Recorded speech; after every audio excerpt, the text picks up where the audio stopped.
8. Meshna is unsure about a lot of things, but without the chance to properly analyze why, because something is after him. He's on the run. He has been on the run for time. He cannot tell how long, because he is currently unable to analyze the concept of past time without losing ground to his pursuer. He has been on the run for as long as he can remember, because he can't remember anything beyond the fact that he is on the run. Sometimes on 2 legs, sometimes on 8. Meshna is unsure about exactly what it means to be Meshna. Navel-gazing on such complex and sophisticated topics is likewise an invitation to lose ground in his escape. It isn't that he doesn't have memories, that they are a shelf that someone jarred with an elbow, the contents strewn out of order on the floor for him to trip on. In fact, memories are a great deal of his problem right now, the very landscape of his flight. And most of the time he is at least aware that they should be inside him and part of him. They are not, though. Somehow he left the door to their cage open, and they all got out to populate and engineer the world around him. Right now, he's visiting his mother. He only has bad memories of his mother, set down in 2 layers, while she was alive, after she died. The home she lived in had been one of the early human-built ones, fabricated by the Gilgamesh's factories, its sections carried down to the surface of Kern's world by the Portiad's elevators. By Meshna's day, it was run down, its makeshift facilities failing. People did what they could to keep it running, but it was home to 9 elderly, bitter people by then, and the Portiads would do little to help. Could do little, because Meshna's mother lived on the reservation.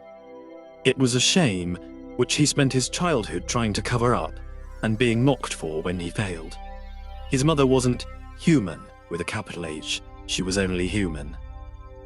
A small proportion of those woken on the Gilgamesh had proved infertile soil for the nanovirus that was otherwise building bridges between humans and Portiads, providing that common understanding that would lead to the junior-senior partnership the species now enjoys. Some physiological quirk, perhaps, but also a psychological one.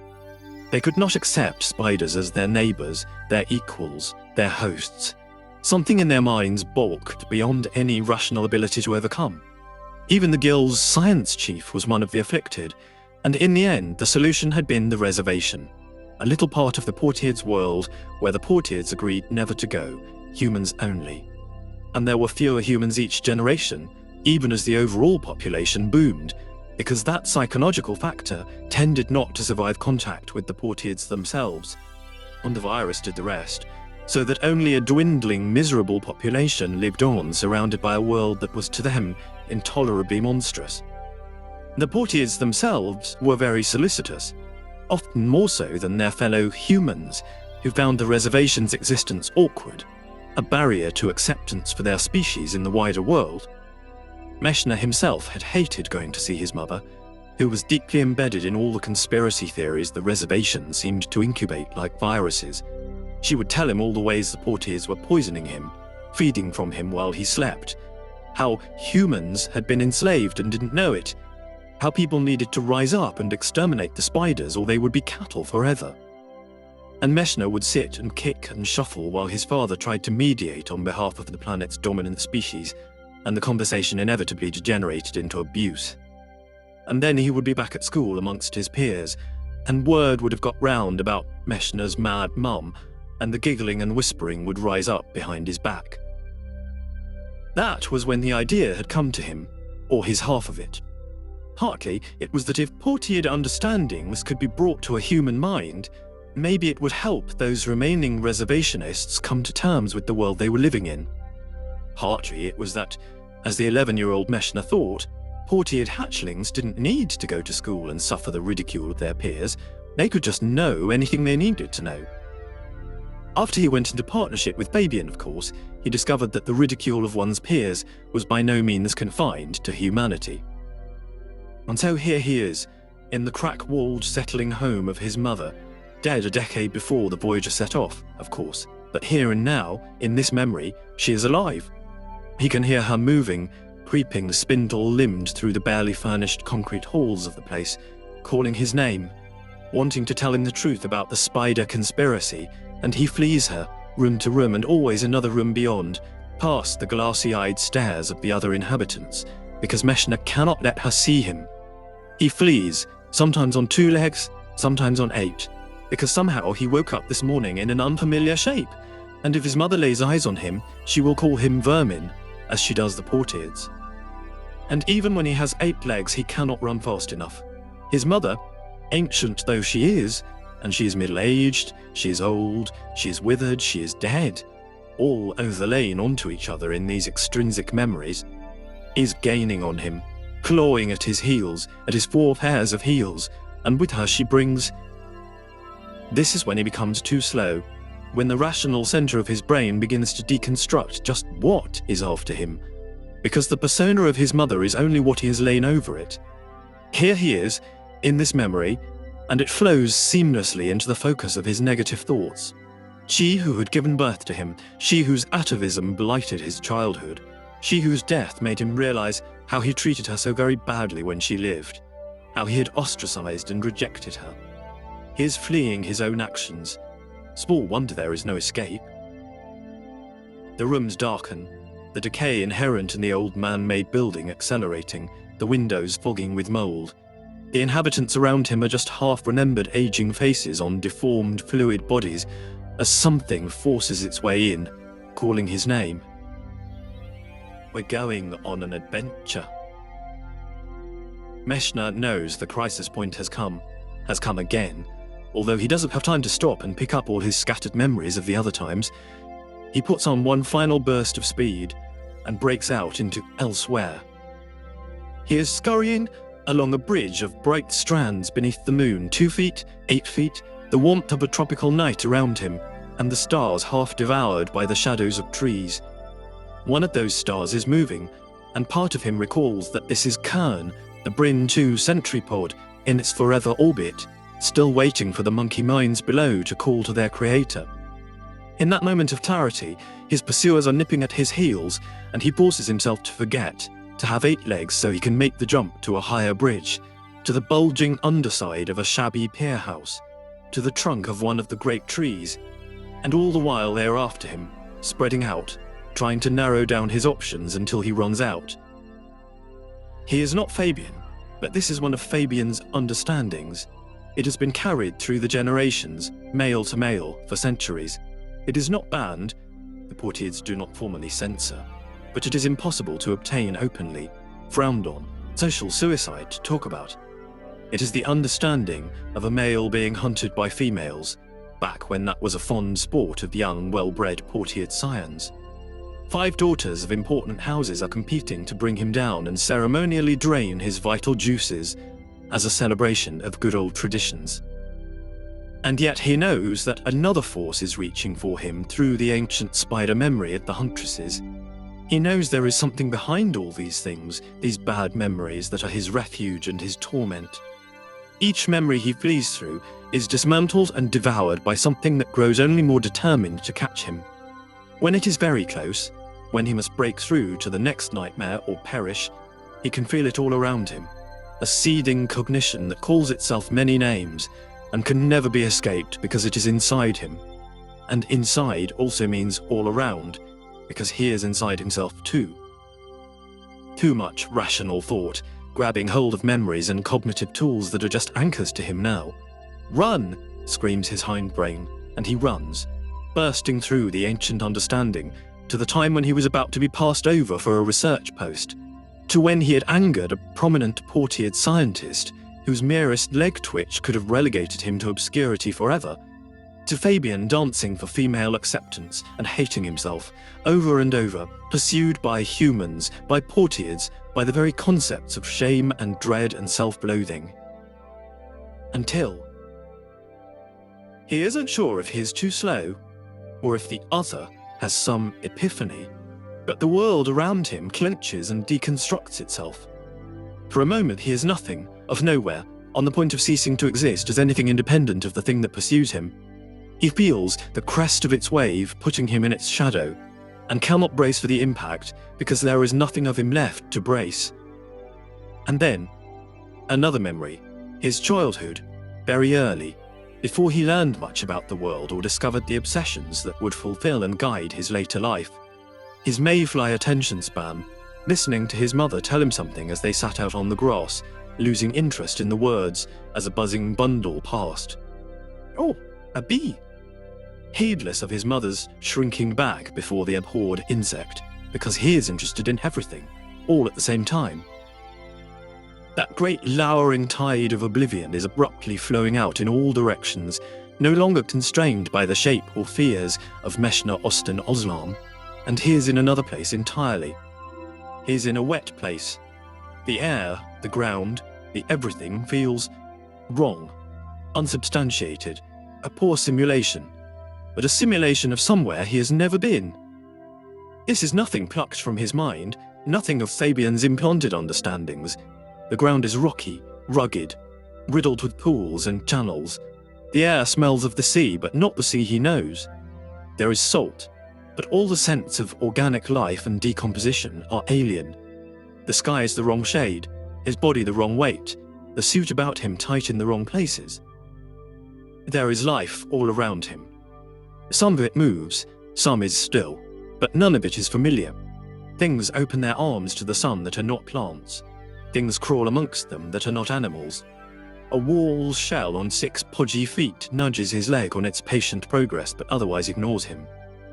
Like the animalcules in a drop of water, this memory is a thriving world unto itself, heedless of anything outside its boundaries. And nothing is chasing him. The release is almost absurd, like walking into a tree at the end of a comedy routine. Meshna stands inside someone else's memory, breathing recollected air, dragged upon by second-hand gravity. Something begins to construct itself before him. It rises up from the water, trying for shape. Momentarily, it is humanoid all at once, but that proves too much and it disintegrates, only to try again while showing its working. Bones, nerves, vessels, organs, none of them too accurate to his recall, but enough on which to hang a skin, a suit, a face. A woman's face, too small within the open neck of its spacesuit. Skin paler than his, hair a red color he never saw before on a human being. She looks older than him, but the precise cues are fuzzy, as though he is seeing an averaging out of a woman over several decades. He blinks over empty sockets, and when her eyelids lift, there are brown eyes beneath.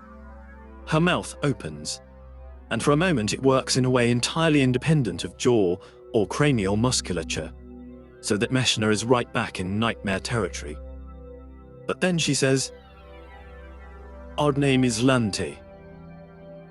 He is about to answer, or perhaps just goggle uselessly at her, when a hand seizes his wrist and drags him elsewhere entirely.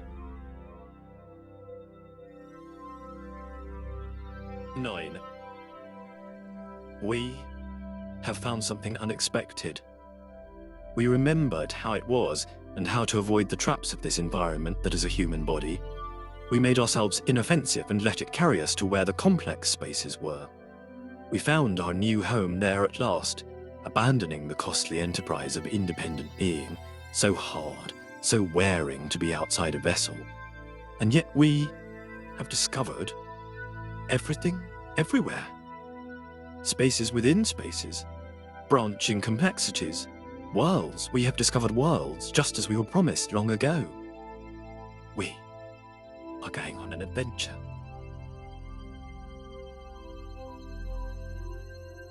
10. Paul is increasingly frustrated. He was given the choice to remain a prisoner or throw his lot in with this clan of science mavericks, and he has just exchanged one cell for another. He never asked to be an ambassador. This isn't true, of course.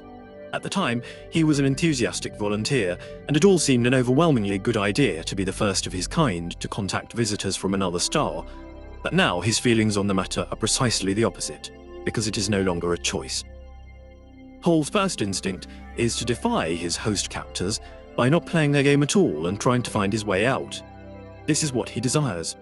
The rational calculations going on below the conscious level in his neural structure quickly work out that escape is not an option, unless he has a solution to the hard vacuum of space. His conscious, emotive mind feels itself thwarted and flows towards a different method of egress from its situation.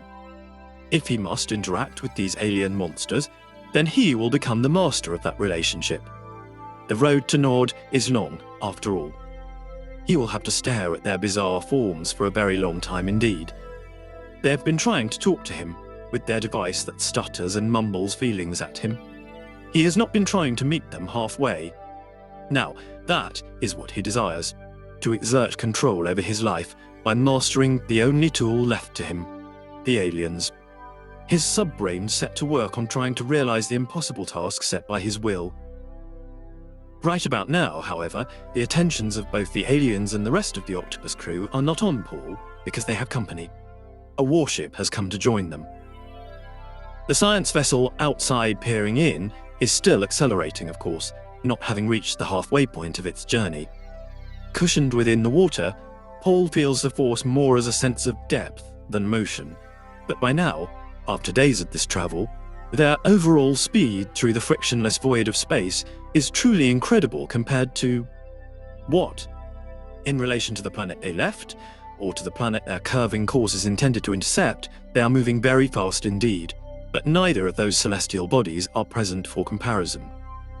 The warship, shell that echoes only, has effortlessly matched not only their velocity, but their acceleration, and so the two ships hang motionless next to one another, weirdly peaceful.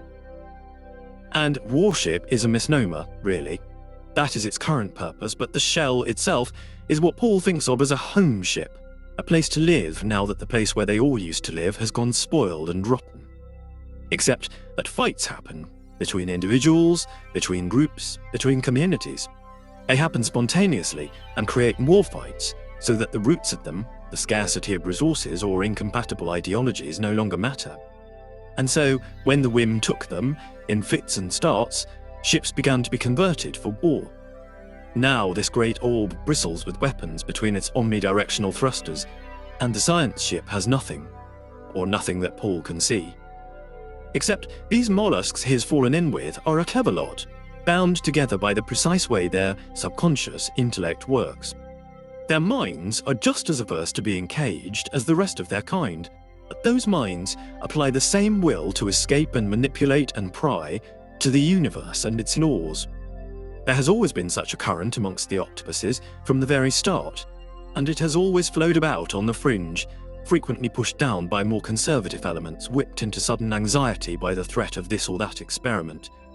In better days, such a suppression was perhaps no more than a forced dismantling of equipment or a heated exchange of skin tones. Now, with their entire civilization clinging to the brink of dissolution, the stakes are higher and the violence deadlier. And yet, they are not savages. That they can be very quick to fight does not mean that violence is their first resort. Instead, the group in current command of the warship is deploying an appeal. Colours begin to spill over the vast, curved hull of the vessel, easily visible at this distance. Paul jets over to his console and receives the rest of the message, cold calculations of threat and entreaty, but the colours are more important. The numbers are mere sterile capability. The colours are intent. The warship faction are making an impassioned plea that nobody should venture to that cursed planet again. The fear, the horror. The scientists are starting to mix their own response, the various spheres of their chain ship tinting different colours, a collection of slightly varying voices raised in protest. From the relatively relaxed stances of all concerned, and the distance to their destination, Paul knows this posturing will go on for some time. He has a sudden inspiration. The interplay between the neural centres of his reach has been working on the problem ever since he felt the desire, and now it has found a solution. All Paul knows is that he wants to talk to the aliens now. Helena almost misses the window on a landmark interspecies contact because of her understandable focus on the colossal ship outside. Perhaps for intimidation purposes, the warship has drawn so close that she can see moving motes in some clear parts of it that might be individual cephalopods thronging the windows to get a look at their soon-to-be-destroyed prey. She can see the weapons too. The common roots of their technology leave little to the imagination on that score. Colours begin to spread across the enormous curved canvas, translucent filters washing and intermingling as the warship begins broadcasting a dozen different threats and demands all at once, on a scale so large that her software, her mere human eyes, simply cannot process it. All she can do is stare at the colours and know them as angry and belligerent. Then Portia, blessed with a wider field of vision, plucks at Helena's sleeve with her palps. "The ambassador one is signalling you." "Now?" Helena demands, because the wretched creature had just floated there obliviously for an age during the tedium of the long flight. Now they are about to be smashed into atoms, though. It has turned chutty, or perhaps it is formally telling them that they are about to be handed over for summary execution. The juncture point between their spherical chambers has changed, becoming a magnifying lens so that the colours of the octopus are very clear. It broadcasts slowly. A whirl of agitation dances at the edge of its mantle, up and down its arms and around its eyes, but at the centre it is practically plodding, one shade shifting slowly to another, as it tries to spell something out for her. 3 or 4 tentacles coil about its console, as though trying to pry the device from its housing. Helena, transmissions, Portia notes. Very different format. Helena accesses them, finds them at first to be nonsense, a series of chopped up files, split seconds of visual data, audio recordings, numbers, quite unlike the usual semi-comprehensible data the creatures usually broadcast. A wave of despair surges over her. Have I not understood anything at all? And she looks at the ambassador and sees a kindred feeling in the half-suppressed flickering that keeps attempting to erupt across its skin. They are both up against the comprehension gap. It is trying to get through to her for the first time. Then Portia finds the sequence. The jumbled pieces on the data channel were sent out of order, as though plucked from a great archive by a half-dozen separate whims and thrown together. There are sequencing indicators tagged to them, though. The puzzle can be reassembled. Helena looks over the resulting whole, briefly despairing again at the chaos, then realizes what she's looking at. She has seen these fragments before. They are pieces of Senkovi, his recordings, words, expressions. They are out of context now, strung together without any respect for their original order, but she plays through them in the new sequence. Senkovi teaching, crying, laughing, speaking to off-camera colleagues, eating, most of all conversing with his pets, the distant forebears of this bizarre spacefaring civilization. It should just be a mess, and she knows there is no Senkovi behind it, but she comes to the end with the impression of a coherent message, even though none of the exact words made sense. She plays it again, letting Senkovi stutter and jump from second to second, seeing his face, his expressions that are human yet not human, separated from her by an age of time and loss. He's talking about struggle, about experiment, unwise perhaps, condemned perhaps, resistance from others, pressing on regardless, a moment of wild maniac enthusiasm for the project of the moment, a moment of crushing depression because everything seems about to fail, a storm of feeling, but translated into human emotions, tagged with odd words that condense the denotations, polished until she can see her face in it, a human face giving human import. And all the while, the octopus stares at her features, her eyes, everything visible within her mask, and perhaps it has magnified its view of that, looking for expression even as she tries to watch its colours. And a part of her sits back, somewhat mulishly, and thinks, you couldn't have done this before? So far, so good. Now she has to speak back to it. Portia is already feeding her useful data flags to let her identify their own ship, the warship, the planets, the abstract concept of beyond to indicate their own origin. Helena takes it and begins speaking colours back to the ambassador, repeating herself mostly, save that this time it is watching her intently. This time she feels a connection, not just of one living thing recognizing another, which she had felt from their first meeting, but of another sentient mind fumbling with the same puzzle, trying to cooperate with her in the solving. We come in peace. We need to speak with our friends. We need to help them. And all the while, the greater debate flashes in 1,000 hues from the hulls of both vessels. 11. Zayn is awake but in pain. Fabian has some medical knowledge of humans, but it is mostly neurology. The library of understandings they would normally rely on is inaccessible, possibly gone for good unless they can get back to the Voyager. The synthesizing equipment that should produce things as basic as on-demand analgesics is not functioning, nor does it appear on the list of systems Kern is working on. Kern's communications with the downed crew are steadily dwindling. It has been some time since anyone heard the familiar thrum of her voice through their feet. Viola has ordered and demanded and cajoled, and even when she thought Fabian was otherwise occupied, pleaded with the computer.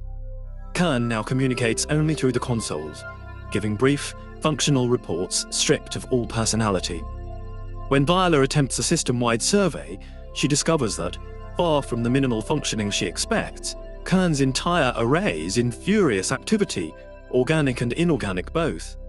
Her electronic centers are running to capacity, slowly edging out the tasks required to maintain the crashed Lightfoot. Her ants, which deal with breadth of thought and parallel problem-solving, are undergoing some kind of a crisis.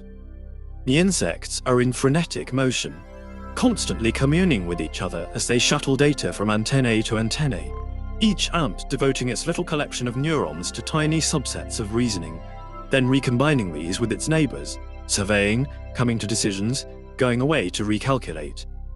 The lightning speed of her electronic elements is Kern's forebrain, making decisions and presiding over a vast and distributed decision-making engine housed in the various ant colonies she commands. To Kern, it is all Kern, the illusion of a unified whole. To Viola, it is not clear how much of Kern is left, if any, but whatever is there is busy. She fears it is merely spinning the wheels, helplessly out of control. The ants are so ferociously active they have ceased to conduct their own regular maintenance.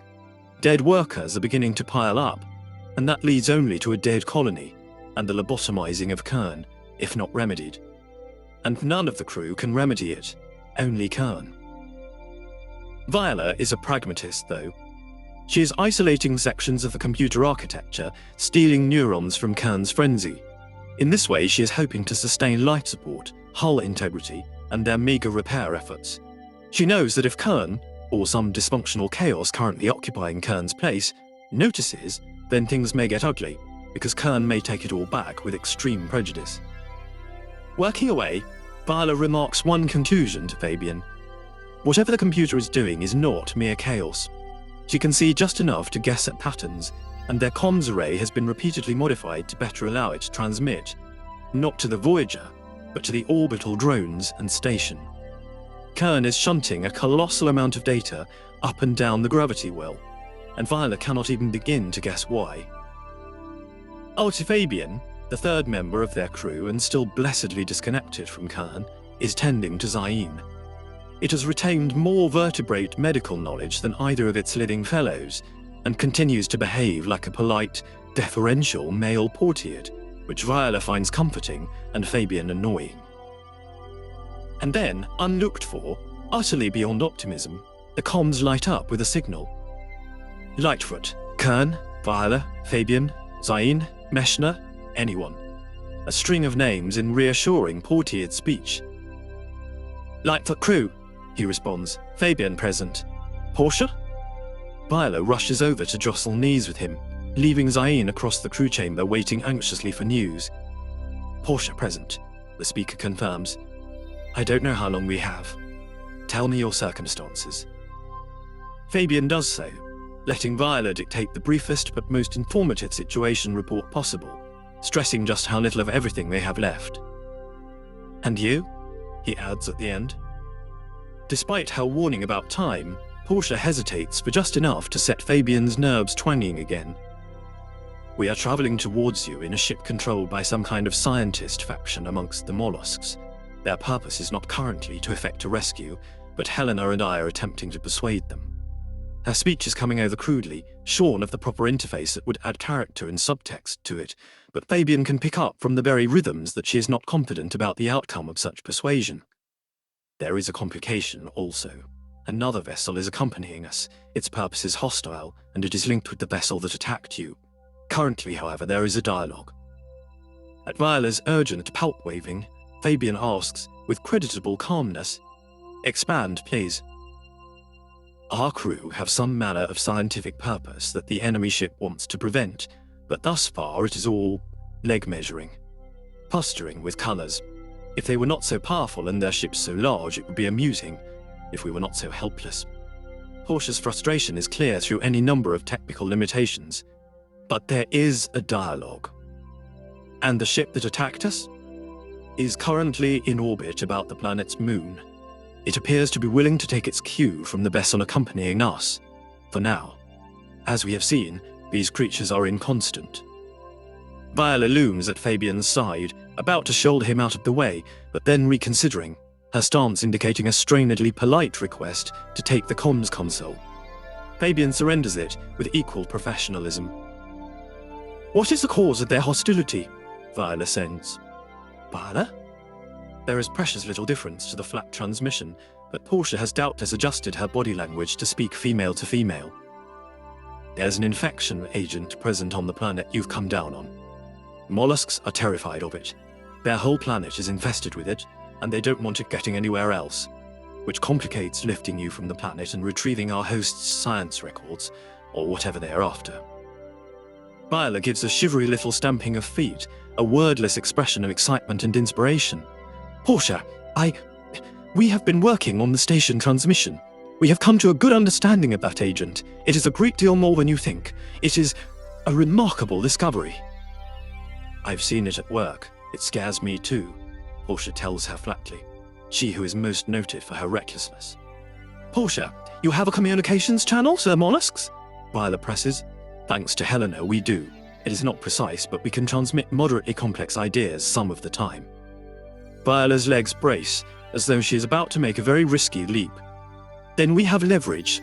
We have the Lante account, and we can work through it freely here. If they have an enemy, we can help them understand it.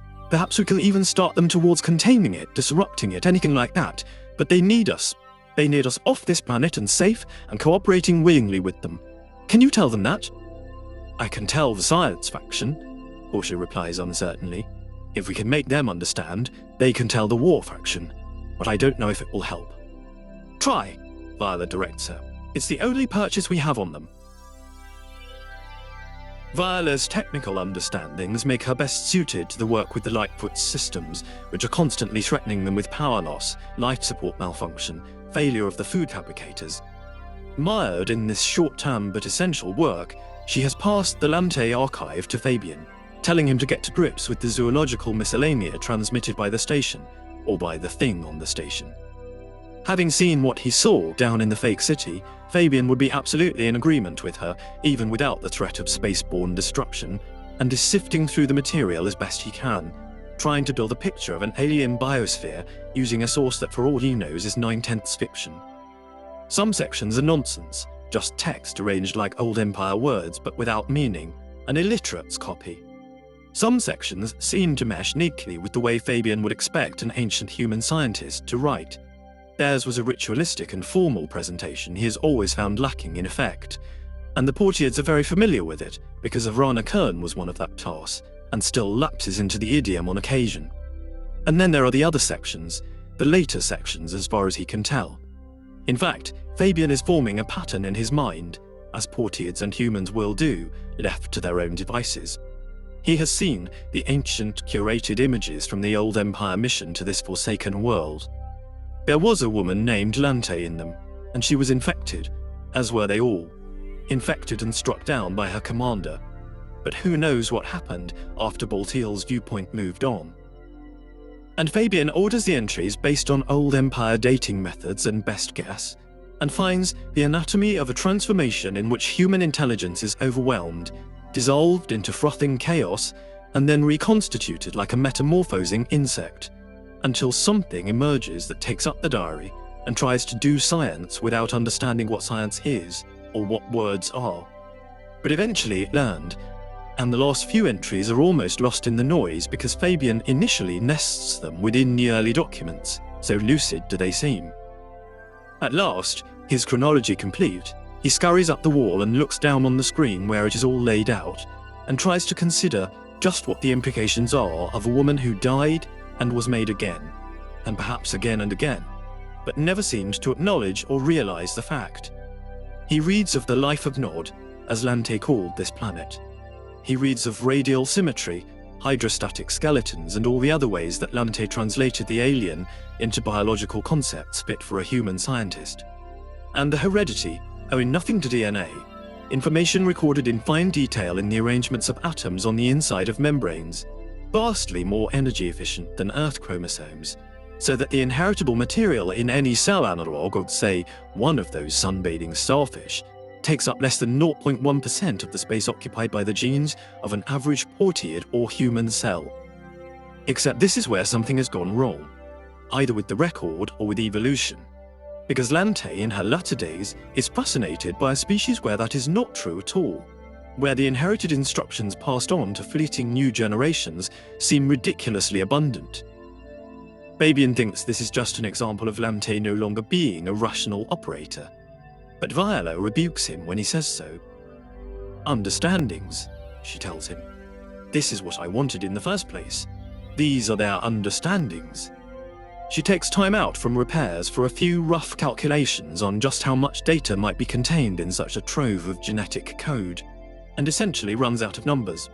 Every cell a vast archive, but for what? For why? Days and nights have gone by during all this work, and they remain undestroyed, Helena and Portia staving off the inevitable, resetting the hourglass on the hour. The Lightfoot crew are low on food, and the water recycler is showing alarming signs of wear. Zayn sleeps a lot but is plainly suffering when awake. The air composition is slowly shifting, for all Viola can do to fix the scrubbers. And yes, there is a breathable atmosphere out there, but there are other things out there too. Fabian sent the flying drone high for some longer-range reconnaissance. The land around them is inscribed with fragments of city repeated over and over, too high to see any shambling denizens, but something carved out those ready-made ruins.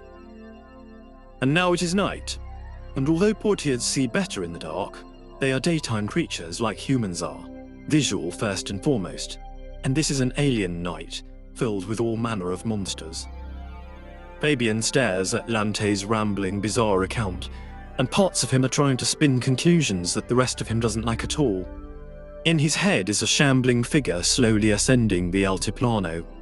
He dreads a knock at the door. Fabian makes his final report to Viola. They have the best picture they can of how life works on the planet they are stranded on, and in particular, one specific part of that life. You were right after all, Fabian concedes. Understandings, here. Not as we have them, but something analogous. Convergent evolution, Viola decides. Perhaps it is something that any life would attain eventually. Fabian is tired enough and unsettled enough to stamp out a sharp answer. Except we did not evolve it. Not really. It is a part of the virus the humans used to uplift our forebears. Earth life never developed such a facility. This is the motherlode here. We are artificial pretenders to it. Viola doesn't like that. As a powerful, educated female from a dominant peer house, she is used to thinking of herself as a natural consequence of advanced evolution. Still, right here, Portiad society is just the two of them, and Fabian feels he can speak freely because there is precious little chance of either of them getting out of this alive. For Fabian, his discoveries about the alien organism open an existential chasm. Was there a Lante at the end? And was she aware of what she had become? Did the philosopher dream she was a butterfly, or the other way around? For Viola and Zayn, their partnership now resumed, it means something profoundly exciting. Viola has finished being an engineer performing repairs, and is free to draw on other understandings and be a speculative scientist again. The pair of them are marveling over the organism's transcribing fidelity in data compression, compared favourably to the very best that Portiad technology has to offer. If only they can find a way to get off this planet and back home. Fabian is once again excluded, but this time he isn't taking it, and instead just goes and stands very close, pointedly intruding on the conversation. Viola shifts to pin him with her primary gaze. You have work to do? None of us has, or all of us has. He would be able to muster a bit more righteousness if she hadn't actually done most of the fixing up around the place. I'm a scientist. Moreover, I'm a specialist in human neurology. I will have useful contributions. I'm not merely the one to whom the menial duties devolve. It takes a lot of courage to put himself forwards like this, especially with Viola, who is definitely old guard when it comes to males and their place. For a moment she regards him frostily, and Zayn plainly doesn't know what to say. Artifabian breaks the ice though, once again playing the polite male. We have come to the conclusions that the parasite has not only evolved a sophisticated method of encoding memory and experience, which is copied to all future generations, but that it has been able to use this facility to upload a human consciousness, at least in part. Everyone stares at the robot, which hunkers lower at the attention. Its turn of phrase is a weird mixture of polite male and clipped Kernian delivery. Fabian reflects that he could ask the same question of the automaton as he did of the Lante entity. Does it feign, or does it believe? Artifabian was an experiment of Kern's after all, a way for the bioorganic entity to enter further into the lives of its living fellows. Translation was only one means, and the damage it suffered in the crash has resulted in the deployment of this curious secondary personality, perhaps something Kern was cooking up for later use. But if it is a male, then it can communicate quite happily with Fabian, and the others need its mediation to speak to each other. Without any formal consent from Viola, therefore, Fabian is part of the discussion. Upload, he echoes. Viola twitches irritably, but concedes the point. Zayn's impression of the later sections is that the parasite has reconstructed the host's neural system, or perhaps that it is simulating it. The dead human was rebuilt from memory, and for as long as the simulation lasted, believed herself to be this Lante, or this is what Zayn believes, which means that the information storage capability of the parasite organism is beyond anything we can construct artificially. Of each cell, Fabian corrects absently. Viola stares, Artifabian translates, and Zayn stares as well. Surely, he adds defensively. According to Lante's own notes, this is something like a bacterial culture. Individual cells are duplicated and reproduce themselves and then die off, but the information they contain is also duplicated. A single cell could produce a huge colony if allowed to reproduce unchecked, and bequeath to all its descendants all the information it contained. There is no suggestion of hierarchy or sharing out of information. That would take a level of organization I don't read it as being capable of. Therefore, if this thing can reproduce Lante, it is because she is contained within every part of it that came into contact with her. Zayn shakes her head, lips moving, and Artifabian taps out, impossible. For once, Viola is with Fabian though. This is the discovery of 1,000 years, she declares, as though the scientific establishment of Kern's world will be moved to swoop down and rescue them in recognition of this achievement, rather than noting their distant deaths on an alien world. Fabian feels the need to bring her down again. And it's still out there, and it still remembers. It was trying to be Lante, without even a host now. Not living in the original shell creature hosts, and no human bodies left to it. But it remembered what it had been. It has been making human things here. That city must have been where Lante lived on Earth, perhaps. It has had thousands of years. It remembers being Lante, but I don't think it knows what that means. I don't think there's quite enough of Lante stored in it. Zayn is speaking again, speaking over him because of the translation delay. Artifabian finishes making the human sounds that encode Fabian's meaning before making the step shuffles and palp waving that interpret her. And now it will store Meshna. Fabian freezes, on the edge of fugue again for just a moment. She didn't mean it to hurt him, of course, but he had somehow got this far without making that logical step. Because this same thing has taken his research partner, who must even now be reduced to information set down amongst the broken shards of Lante. 12. For a moment, Meshna thinks he is in the orbital station again, and given the nightmare quality of everywhere else, he really doesn't want to revisit the encounter that started off this disaster. Except when he tries to remember precisely what has happened, things begin to fall apart, to slow down, and he senses that faceless pursuer catching up with him, memory and anchor hauling him to a stop. And besides, it isn't the same, this place. Similar as through a shared aesthetic, but not the same rooms, not the same layout, and it is all unfinished. He is seeing something more like a live-in schematic, concept art, an architect's virtual plan. Curved rooms designed for rotational gravity, corridors extending away and up, bulkheads and sections and modular components, but all sketched in as though the precise arrangement of lines and angles is being constructed post facto from something imperfectly recalled. Sometimes the absence of memory can be a blessing.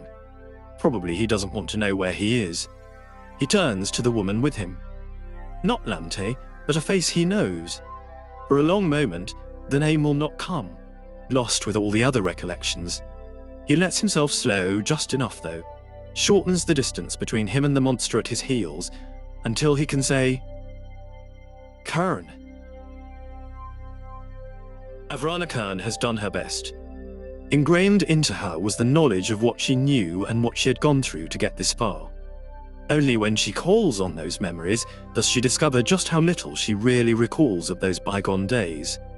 She has shed the actual useless baggage like snakeskin, or had it braided away over the course of innumerable transformations, woman to cyborg, to artificial intellect, to hybrid cybernetic system, pared down into this daughter fragment to be implanted into the Lightfoot, then fractured yet again during the attack and the crash. But she is all she has to work with, and these memories are more what she feels the Bryn 2 terraforming station should have looked like than what it actually did. Don't try to remember too much, she tells Meshna. Just listen to me. And then he is actually listening to her, desperately waiting for the answers, and she has nothing to tell him. The silence stretches between them until he snaps it, stating, I was attacked. Her virtual persona can only nod, while the wheels spin behind it, trying to find a way to deal with him now she has isolated him from everything else. She sees him thinking more, and that is a problem because Meshna's thoughts are like a network of roots that lead to a dark and corrupted place. At the same time, without his thoughts, what is the point in trying to rescue him? The thoughts make the man. She does her best to throw up barriers that restrict him to the cognitive resources immediately around them, feeling that other presence sniffing about the boundaries, like a wolf at the cave mouth of her Paleolithic ancestors. This is the implant, Meshna says. She feels a weird stab of pride that he's worked it out so quickly with his limited means. Everything I'm experiencing is just thrown up by the implant. It must be malfunctioning. It is functioning well beyond its intended capacity. You and Fabian did well to design it. And Kern feels like kicking herself because the reference to his portiered collaborator will just trigger more memory pathways better left silent. My mind isn't working properly. There is a real anguish trying to claw its way through his baffled tone. Meshna is a creature of intellect after all. Take away his mind, what has he got left? Why are you here, Avrana? I got you out. Technically true to the letter of the law for a given value of you. Out inside the implant. And trapped in the implant. It's gone wrong. I can't get back to my body. His voice trembles a little. So what's chasing me? I can feel it just behind me. There's nothing behind you. Not in my simulation. Not yet. I can feel it there. Why am I trapped in the implant? Avrana, Dr. Kern, please. And as he gets more agitated, the heightened emotion begins to supplant all the thin lines and angles of the Bryn 2, a beacon to the thing that waits outside. She knows she must say something of the truth, and hope that knowledge, even dreadful knowledge, will calm him. This implant drew inspiration from a variety of past technologies, including the most sophisticated neuralware my own people produced. Although it was not designed as an upload system, its ability to record and replicate experience has resulted in a facility similar enough to function as one. In your and Fabian's design, this was intended only as a buffering state, to allow a temporary copy of the biological persona to interact with the qualia of the understanding, as a filter to permit the original to assimilate the information. Are you with me so far? Meshna's eyes say no, but he nods. However, it is possible with minimal reworking to extend the buffering period indefinitely and run an uploaded copy of the personality as part of the implant's experiential program.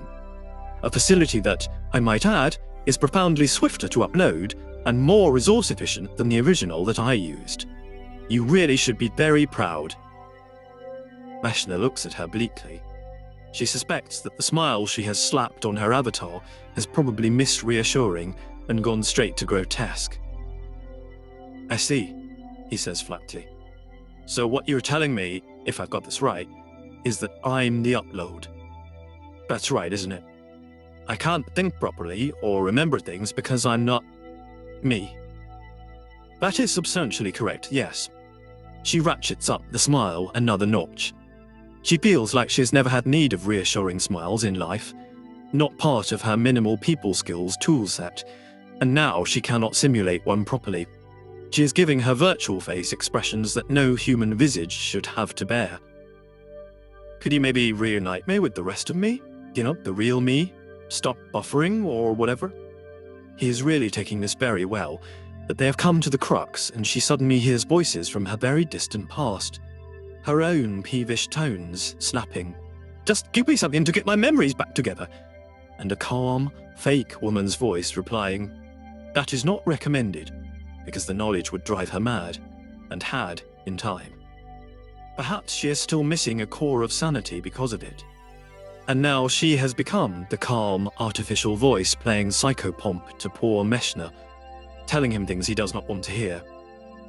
I'm afraid that won't be possible, Kern says. Meshna, your suit was compromised by an alien life form that entered your system. The implants system. Your biological system. And was the interior of the Brin-2 station always this cramped? She looks down the curved corridors and sees only closed doors, blank walls. Everything is smaller than it used to be. Claustrophobia is not something computers are prone to, but it was the close companion of the woman she once was for thousands and thousands of years. Meshna, she soldiers on, the entity is some manner of endoparasite. It is within your body and has encapsulated itself within your brain. That part of her still within the Lightfoot is drawing off the research Fabian is putting together, the collected works of Irma Lante, or the thing that Lante became, where natural history became navel-gazing. It has interfaced with your brain, in some manner, using behavioral adaptations it must have developed when it encountered the terraforming crew here thousands of years ago. Meshna is still staring at her, and the Brin-2 is just this one room and shrinking, and she knows with a terrible certainty that it is becoming the sentry pod, that tiny prison that degraded her and uplifted her and made her what she is today in all her broken glory. She is experiencing emotions now, courtesy of Meshna's implant, and she wishes she wasn't. I, he says, and then he blinks and says, we, and she knows it's too late. The simulation has been compromised because of her, because of him. The other presence has found them. So she grabs his wrist again and tears away the uplifted persona, abandoning the Brin-2 before it can clench tight about her once more, heading somewhere, anywhere else. They're at a party. Meshna cannot understand why. This stern, pale woman has his arm, and everyone else has no face. He reaches into his mind for a reason, and it is like searching fog. Kern, she is Avrana Kern.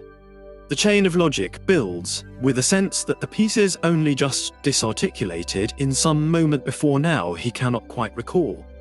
Avrana Kern is dead, she isn't real. He is in the implant. He is in the implant still. This is not the first time he has done this. Only the place has changed. Why has the place changed? Because they are on the run. They don't seem to be on the run right now. Kern glides through the crowd, a tall, severe woman in a long gown of unfamiliar, impractical cut, surrounded by other people, mostly tall, more than half as corpse-pale as she, but none of them have features and even their bodies are sketchy, see-through. Beyond them, only a hint of walls and potted greenery. On the air, the ghost of a long-dead tune. It's odd to find what you don't remember, Kern remarks. To be honest, this isn't a memory. My records tell me such a gathering occurred, but it's no more than a bullet point. This was important to me once. It's in my honor. I get confirmed as the head of the terraforming program here. I also turned down one proposition, and end up clandestinely breaking the nose of the dean of, I don't know, someplace college nowheresville. I don't understand anything of what you just said. Meshna feels that this admission has been drawn from him quite a lot recently. How can you clandestinely break someone's nose? In a cupboard with his hand on my breast and beer on his breath. Wanted to show me his research, Kern says, with very human venom. To Meshna's surprise, her face splits into a smile. I remember the hate, she tells him gaily. It's good to feel it again. Thank you. And I broke his nose with my elbow and didn't spill my wine. And then I told him that he would never go near me or any other damn woman, or I'd make sure he'd never work in the discipline again. Because I could. Because that threat that he'd used on so many bright young things to get their skirts up could now be turned on him. She laughs, a harsh crow noise. This feels good. Even if I'm making it up from whole cloth, it feels good. Karen. Because there is a spectre at the feast. In the midst of all these oddly imprecise people stands a woman who was plainly handed a very different dress code because she's wearing an environment suit, heavy-duty, old Empire standard.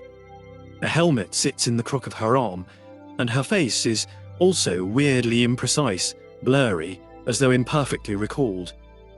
There is a name on her suit.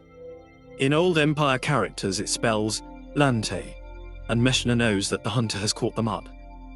Aye, he starts, but then the world behind his eyes is coming apart like cotton candy between children's sticky fingers. Meeting those out-of-focus eyes feels like coming home to a terrible place. But Kern has his arm still, and they're running, the party receding behind them like station lights from a departing train, until they're in some kind of institution, with windowless, slate-grey corridors. Underground? Secret, certainly, a sense of habitation, of movement, but no figures at all here, and the texture of the walls is like smoke held in by invisible boundaries, someplace Kern remembers even less well than the party. You do things to get where you need to go, Kern mutters. And I don't mean humping the odd dean. There are small rooms off the corridor. Meshna sees metal tables, chairs, some with restraints, the furniture recalled with far more clarity than whoever might have sat there. It was a bad time, Kern adds, then stops because rounding the corner ahead of them is that same clumping, suited figure, the same slightly fuzzed features. Meshna finds himself being pulled away. That figure should be nightmarish, he knows, but he has no context. He'd need to stand still and remember for that, and remembering has become an exhausting activity. You're an expensive date, Kern tells him. I'm running out of places to take you. Why can't I remember? He asks her. I'm not having this conversation with you again. They back up quickly, and Lante's heavy-booted progress is leaden, yet the distance between them only contracts. Memory drops on Meshna like stones from the sky. We're in the impound, he declares. Not now, Meshna. I'm a copy. This isn't me. It's all the you there is. Now stop remembering things. Why are you even bothering?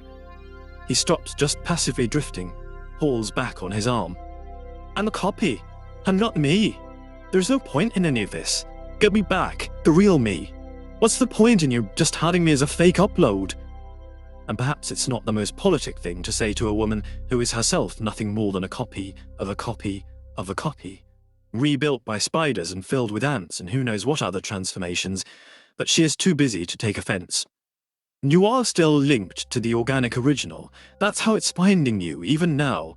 You are your personality, projected into and modeled by the implant's simulation software, but you're still you.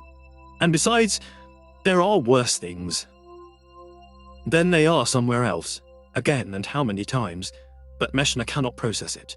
All he sees are lines and angles jutting and jagging from all sides, an abstract geometry that might be a computer's glitching or the mind of God.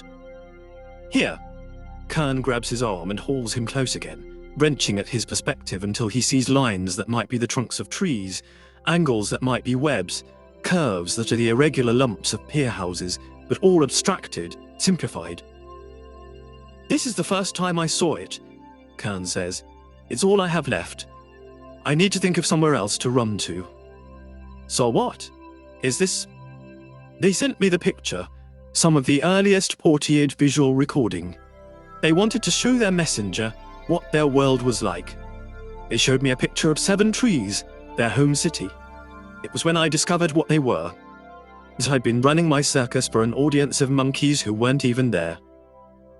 I don't understand anything of what you've just said, Meshna tells her, then remembers saying just that not so long ago. How can this be all you have? Because we have been everywhere else I can make from my memories. I've ransacked them. I've taken the most spurious references and built worlds around them, and it lasts until it doesn't. Until she follows the connections you keep making to your organic brain, because that's where she is, in your brain. I remember. Then stop it. I'm an upload. Kern sags. Yes. She holds to his arm, eyes closed. It's been good. Meshna twitches. What?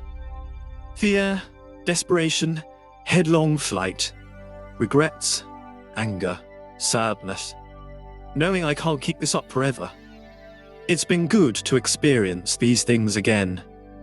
It's good to feel sad that soon I won't be able to, because there's nowhere else I can take this copy of you. But then, when you're gone, it won't be good, and I won't even be able to look back on it and smile, because I need you and your implant to access those sensations. Meshna manages. I'm not making decisions appropriate to my level of responsibility, Kern explains, seeming to shrink, to become greyer and further away without ever moving. I sent you to the station. It could have just been Zayn, but I wanted to meet something like me. I wanted to feel what that was like. And it was a trap. I made this happen to you, and I can't save you. We have been running for days now, Meshna. The parasite is firmly entrenched in your brain by whatever means it uses. All of your biological actions and sensations are being run past that sensor that can substitute its own alternatives for anything it doesn't like, or just let you dance around on its strings without ever knowing you're a puppet. I feel sorry for what I've done to you. And that, too, is good. I don't understand anything of what you've just said, but even as the words trot out, they aren't true anymore. He feels the Meshna-ness coming back to him. He isn't just a copy. He remembers the spikes and spasms of his implant, the synesthesia, the errors. He remembers meeting Kern during the attack, in the darkness within the Lightfoot. This is all for your amusement, he accuses her. No. And he cannot tell if she is sincere, or if that sincerity is just another thing she is leeching from him. No, I was trying to save the ship. I am trying to save you. But I want things for myself too. Now you have to forget it all. You have to forget so we can go somewhere else. We don't go anywhere, Meshna says, because he finds the whole topology of the implant opening up around him, as though he is standing on a high hill and surveying a landscape stretching out on every side. We stand still, and you move the world, and it gives the illusion of progress. Yes. Kern is one step further away from him. He can feel her plucking on his emotions so that she can resonate with the sound. Bitterness, defeat, sadness, and all of these things are good to her. Yes, and I've kept you from understanding that for so long. Days and days you have run, and I have moved the scenery. Inevitable that you would notice eventually, and now that you know it, the parasite knows it too. And then there are 3 of them, standing in that overexposed image, that landmark in ported history. Lante stares about herself, and the expression on her face, as poorly rendered as the image of the spider city of 7 trees around them, captures something of human wonder. What happens now? Meshna waits for his sense of self to ebb, for a gnawing inside his mind, for fungal growths to spring from his simulated skin. But the thing, the woman, Lante, she is just standing there in her antiquated encounter suit, breathing in the Norn air, looking at the weirdly skewed 2-dimensional image stretched out around them. Her lips part. We... An alien entity simulating a human in the first-person plural. Meshna has no idea if the word has meaning for the speaker. As an artificial entity simulating a human himself, he cannot escape the assumption that something speaks, rather than just echoes sounds it once heard.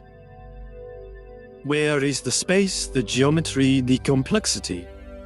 It says. There were worlds. We were promised. We do not understand. 13. We have vital information on the infection, was easy to say to another human. 3 generations of cohabitation and the presence of Avrana Kern mean it is easy enough for a human to say to a Portiid. To communicate it to the octopuses is proving problematic.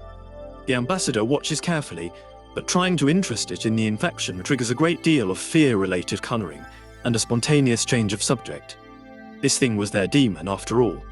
Their entire civilization lives in orbit about a corrupted world, and they only have to look out of the window to be reminded of it.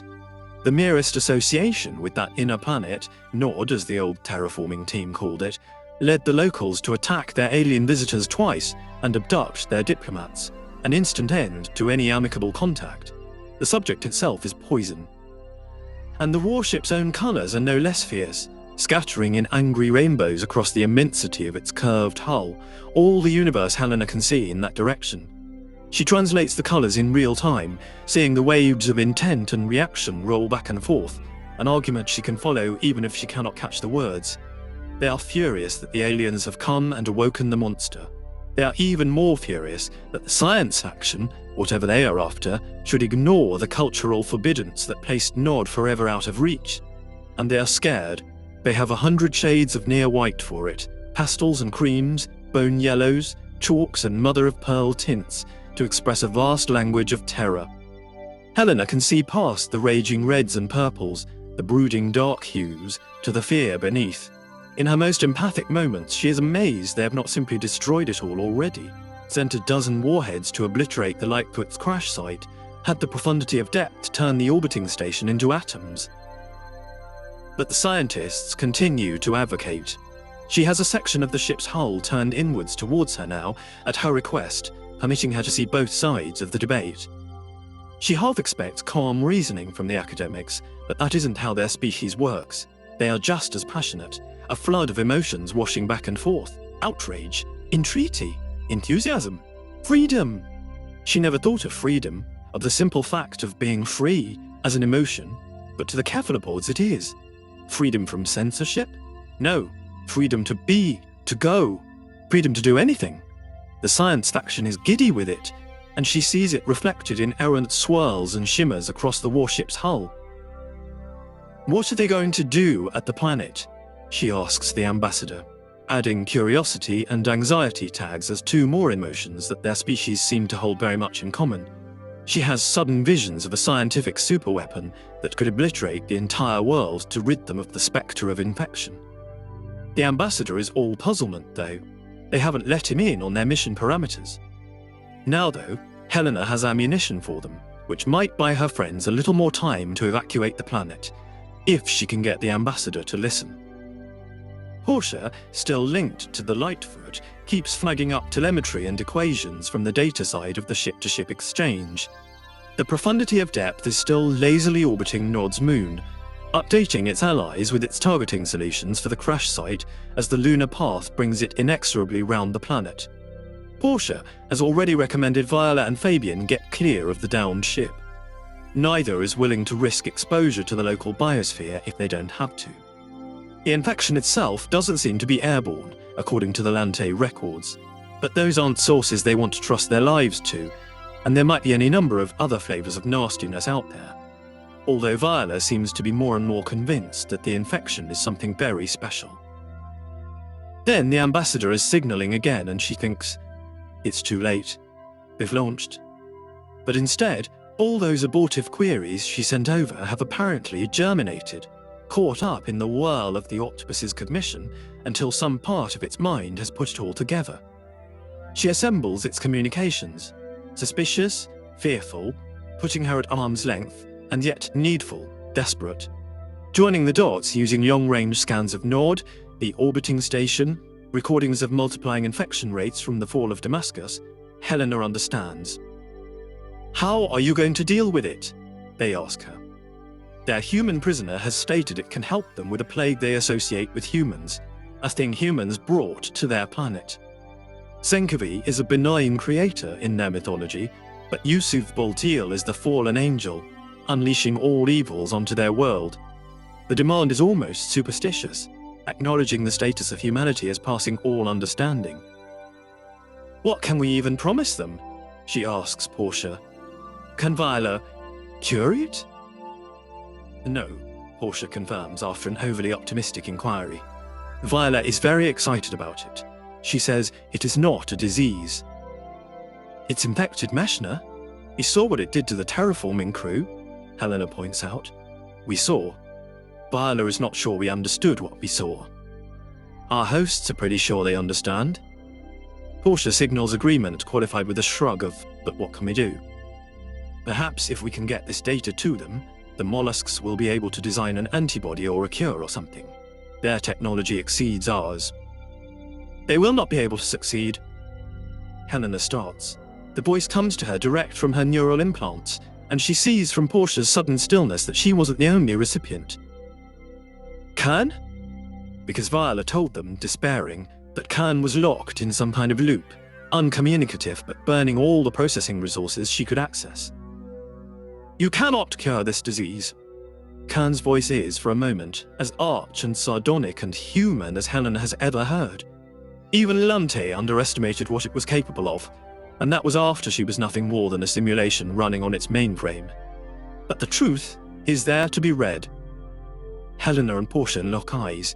A flutter of comms indicates Viola wanting to know what is going on and where Kern has been. Explain, please, Helena prompts quietly. It is a self-evolving organism. It is completely in control of itself. It was able to go from parasitizing an alien grazing animal to surviving within a human body to interfacing meaningfully with a human brain. I do not believe it would be possible to impose controls on it that it could not circumvent or subvert. It's all in Lante's notes, if you read them carefully enough.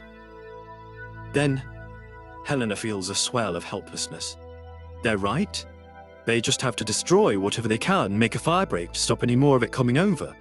Is that the only option? Where does that leave us? That's not what I'm saying. Typical Kern, sharp, impatient with lesser intellects. We are exploring possibilities, Meshna and I. You need to continue to buy us the time to do so. Meshna's there? Meshna wasn't infected? A surge of hope beyond any reasonable expectation. He is infected. We are currently confronting the Lante parasite entity. I will save Meshna. I will save everyone. But I need time. The human richness is draining out of Khan's voice, leaving it flat and strangely desolate. Time, Helena. Buy us time. And then, after it seems the conversation is over, I want to make things right. Time, Helena echoes. And of course they're still far from their destination. All the time in the world to chew the fat with the octopuses, except that the profundity of depth, or whatever it calls itself, is right there, and might pull the trigger on a whim at any moment. Fabian and Viola have a lot of data, well-ordered and comprehensible to a human reader. It is shorn of emotional content and simultaneously reliant on anecdote and description, not experimental proofs. Precisely the wrong sort of information to easily pass over to the cephalopods, therefore. But perhaps she doesn't need to. Not yet. She just needs to convince them that she can. Tell them a story, Portia suggests, and Helena concurs. A story in which something of the tragedies of the past can be mended. A story of hope, because something is keeping the warship from deploying its ordnance, and hope is the only thing she can think of. Hope that withholding their fire will lead to a better future. The octopuses are changeable creatures. She's seen that to her cost. But at the same time, it means they are not slaves to dogma, not bound to defend traditions right or wrong, or entrench themselves in their positions. The species is the very definition of open-minded. They may unleash hell at any moment, but they are still listening. Helena begins not quite with once upon a time, but with something like it. There was a world of humans who reached far beyond their home to planets like these. There was a party of terraformers, including a man who loved octopuses. There was alien life, the first ever encountered. There was a woman called Lante, neither a Senkovi nor a Bolteal. She studied the life of Nod.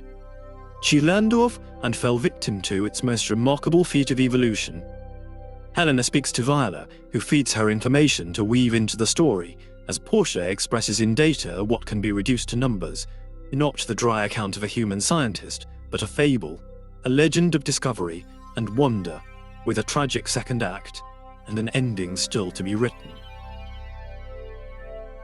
She says these things to Paul, who understands at least some of it, and passes it to his captor benefactors to rephrase for their negotiations with the warship. As the process goes on, he finds a new emotion stealing up on him and infecting his reaction and his account. Or he feels himself the catalyst of something vast and many-limbed.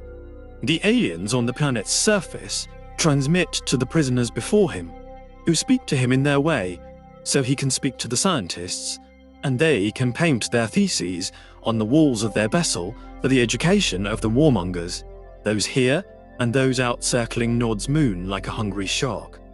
He is the linchpin, a node in a greater whole, like a single sub-brain of an octopus's reach, receiving and transmitting and passing on the information. Or, though Paul cannot know this, like the parasite itself within Meshna's brain, infiltrating the patterns of human thought until it can decode and edit and re-encode them so seamlessly that there is no hard line where the human ends and the alien begins. 14. You must edit your memories to forget this, and we will find some other place to exclude the entity from. We need time, Kern says, and Meshna feels a great wave of weariness and wonders if it is real weariness or just the implant fabricating the sensation, the way the Lightfoot's factory units printed food and machine parts. I can't do that, Dr. Kern, he says, sitting down, his back against one of the abstract lines of the image they are inhabiting. I'm real. You are a copy, Meshna. You don't have to be limited to... How long did it take you to come to terms with what you became? Meshna shoots the words back at her, and Kern's face, no, the whole of her, freezes for a second. Then she steps back, expressionless, conceding the point. How many thousand years do we have? I feel real, he tells the world, or the simulation that is his world now. He looks into the blurred face of the other woman. Do you feel real? You in there? Lante is a... Lante, yes. The woman seems to fill out, become more substantial. Terraforming engineer, biologist, and medical specialist. She reels off like someone reading notes. The Aegean. The Aegean was my ship. She speaks the language Meshna just thinks of as human, but he can hear the Imperial Sea like a ghost underneath it, informing her word choices. So where did it learn my speech? Oh yes, it's in my brain. I'm not speaking to Lante, I'm speaking to myself. What's Lante, though? He demands, aware of Kern still hovering there. What's left except the name in a personnel file? She crouches down by him. The transition from standing is uncomfortable, the joints not quite working as intended, the form not as immutable as a human body should be, but maybe that is just a glitch in the simulation. The implant must be working over time, after all. I'm Admiral Lante, she insists. I came from Earth. We were paving the way for the new colonies, except everything went wrong. The war and Bolteal, I wanted to go home, but it would have been decades, and the others said home wouldn't even be there. A radioactive cinder, a toxic wasteland. Without intermediate steps, she is standing again, and the errant lines and angles of the portrait image fall away, muscled aside by a landscape cast in shadows and harsh artificial lights, shrouded in twilight and smog, but perhaps that is just to save processing power. Meshna stares at it for a long time, before realizing he is looking at a cityscape. Tall buildings rising on every side, until the sky is just as invisible as it would be from the lowest reaches of a Pt.4 conurbation. He reaches out a simulation of a hand, and the implant returns to him the gritty sensation of cold concrete under the memory of his fingers. "Meshna," says Kern warningly. "This is not my memory. Certainly not Fabian's, and not Kern's from the way she's acting. Kern, what is Lanti? What is she now?" "A simulation. A memory. And this is a memory's memory? How is that even possible?" Meshna demands, as Lante stares about them. "I'm home now," she says. "Such complexity." Meshna knows that sentiment must come from somewhere beyond Lante, from the puppeteer rather than the puppet. Except perhaps computer and program is a better analogy, because what would be the point of the alien parasite just waddling around in a Lante suit? Why is it dredging Lante up, and where from?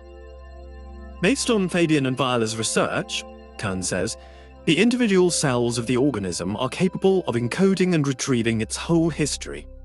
Lante is part of that history. It infested her. It mirrored the firings of her neurons. Meshna looks at her sidelong, finding her expressionless. Tact. Because that's what it's doing with me right now. "Go on." Kern grimaces. "I don't think it, the thing itself, understands what Lante is, but it can play her back, simulate her, and the Lante being simulated wouldn't know, would think that she is just Lante. She is recorded in the organism, imperfectly but enough to be conjured up when it wishes." "But why does it wish it?" Meshna watches Lante wandering, staring up at the bright lights, the tall darknesses of the buildings. What's the purpose? And then, because Kern has no answer, he shouts at Lante, "What do you want?" She turns, her features diffuse and shifting.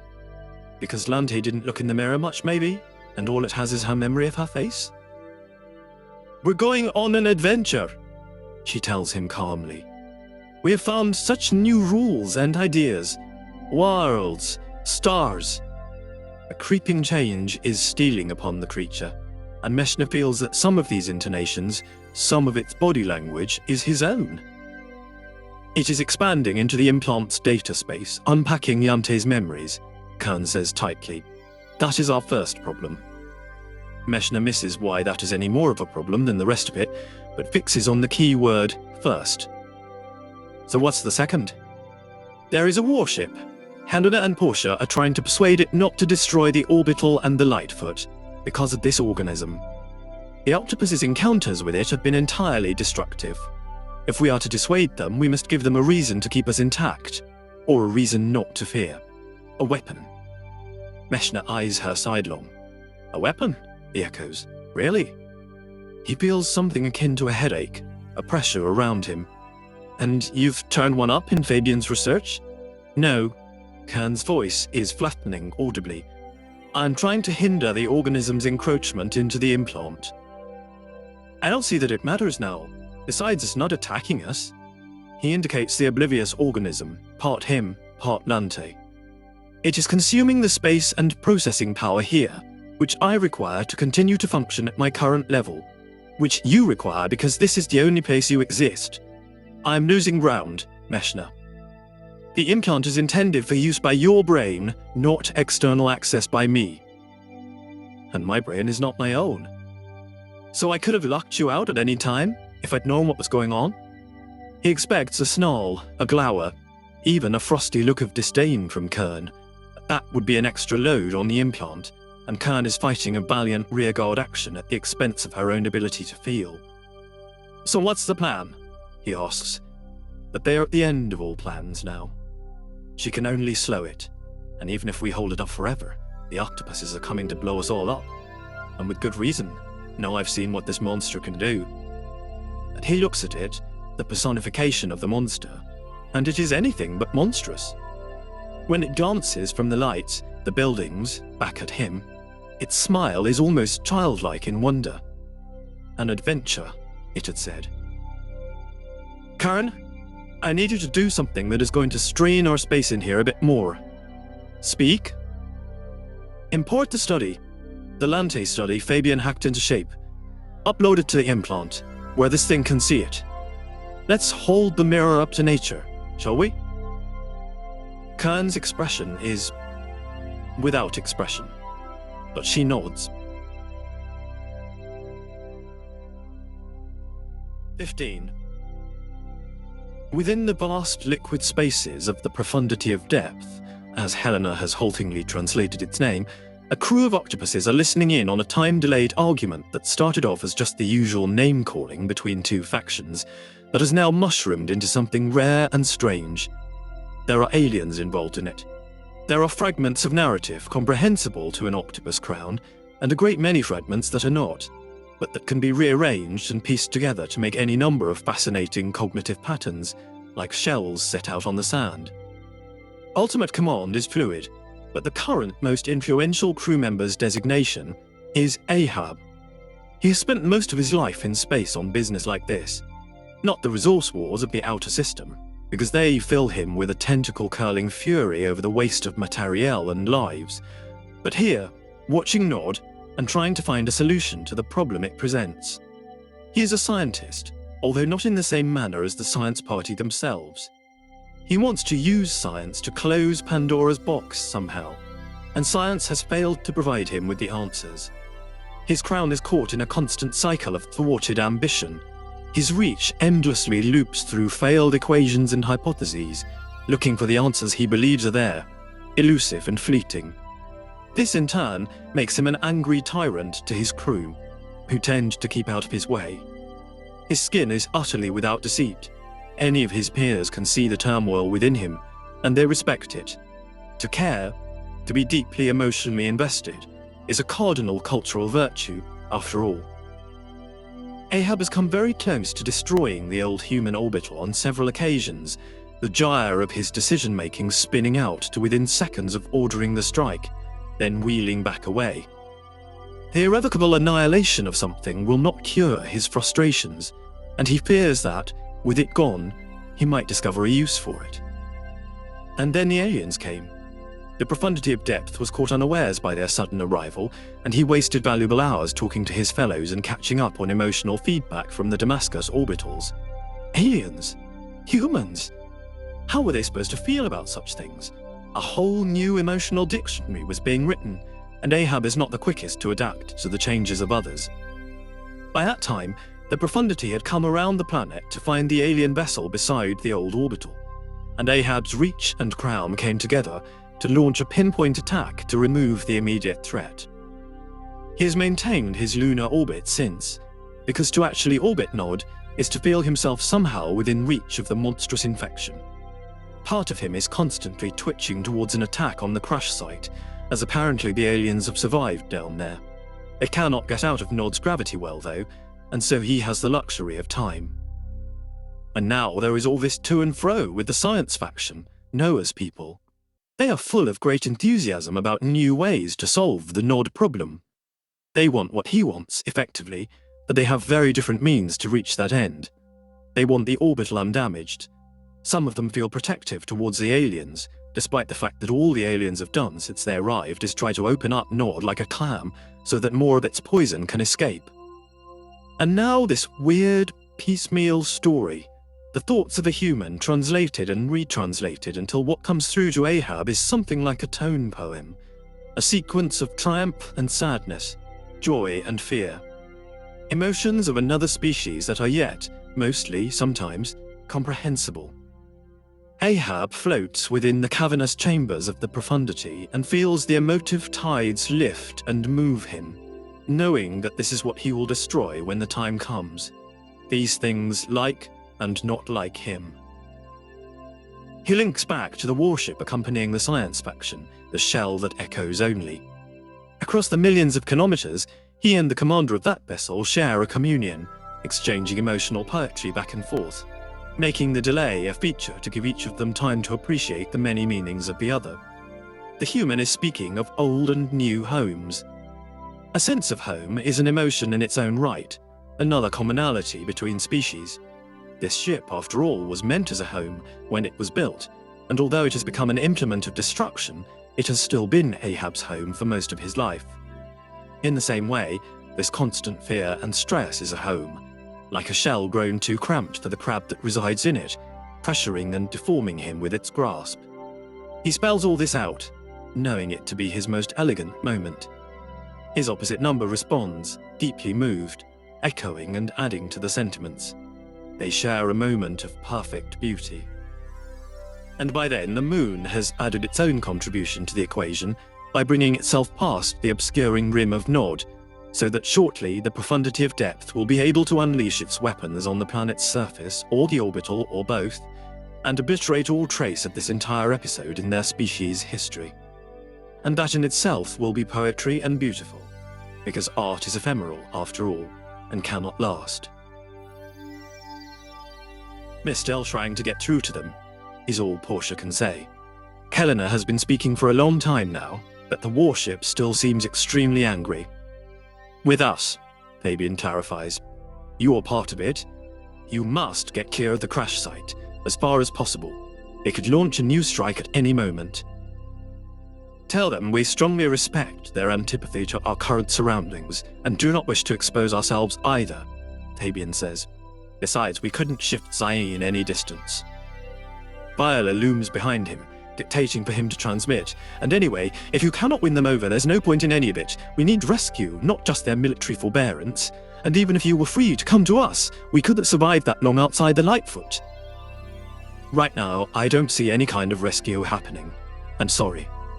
Portia is silent a while, perhaps listening to Helena continue to spin her tale. I didn't think the mission would go this way. None of us did, as evidenced by our respective predicaments now, Fabian confirms. He doesn't want Portia getting mawkish on him, partly because he has lived his whole life being taught that when things get tough, active females like Portia always rise to the challenge, even if they have to break the rules. Not a trope he ever wanted to have to fall back on, but he has a moment of vertigo discovering it isn't there for him. We have achieved some great things here, the first of our kind to travel so far and see so much, Viola speaks, and for once he is happy to simply tap out the words. A shame it will be lost with us, but the loss is posterity's, not ours. A wordless shout echoes to them through the deck. It is Zayn, kicking her heels to draw their attention. Artie Fabian has been waiting politely like a good male. It wants to show them something outside. Fabian scuttles over, hoping against hope that it is good news. It is not good news. A new day broke 2 hours ago, but the starfish creatures are folding up again, closing into fists at their lethargic pace. The smallest seem to be inching away from something. A predator is coming. Something they know to be scared of. Fabian activates the drone, which has been recharging atop the crashed ship. Its battery is still alarmingly low, suggesting that Viola's repair work has a definite use-by date. Fabian casts the device into the air and has it wobble over the altiplano, spiraling out from the ship to see what behemoth of the alien world is approaching. Perhaps it is bad news only for starfish. The starfish, of course, have not evolved any long-range senses. If they are reacting, it is because they have detected something very close by. A wave of clasped arms is radiating out from the cliff edge, and even as the drone lurches that way, Fabian sees their visitor crest the rise and push itself upright on the plateau. Upright, bipedal, or close enough. He has seen this thing before. The drone was reflected in the polished stone it used for a faceplate. Now there is a whorled shell there, something like a mussel, with a long twitching strand of leathery flesh dangling from it that is probably the shell's original owner, still alive after being wrested from its natural home. The rest of the body's caddis larvae containment is built from other detritus, mostly the hard parts of animals, but also just dust, stone shards and a single curved piece of metal, extraordinarily corroded and brittle-looking, that must be a relic of the terraformers' original camp, carried here over so many years and kilometers like a lucky charm. He wonders how it sees, knowing what he does about the creature. The parasitic entity is just a froth of cells, each of them contributing somehow to the whole. It holds understandings that include enough of poor Lante to raise her ghost to direct it, to let it feign a human shape, to have it carve out fake human places over however many centuries were required. But it is just an ooze, a slime mold. It must have other living things within it, infested local fauna helplessly lending it their eyes and ears, or whatever other senses this world furnishes its children with. And it saw the drone, and it has been coming ever since, slowly mounting the plateau because it wants... What does it want?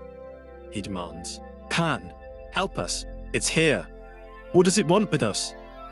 He is retreating from the drone controls, watching the machine's images veer as it tries and fails to correct its course. Adventure, comes the word from Kern, and then no more, all the computer's attention elsewhere. The drone pitches downwards, and Fabian hurriedly rescues it from shattering on the ground, drawing it back to the ship to act as their outside eye.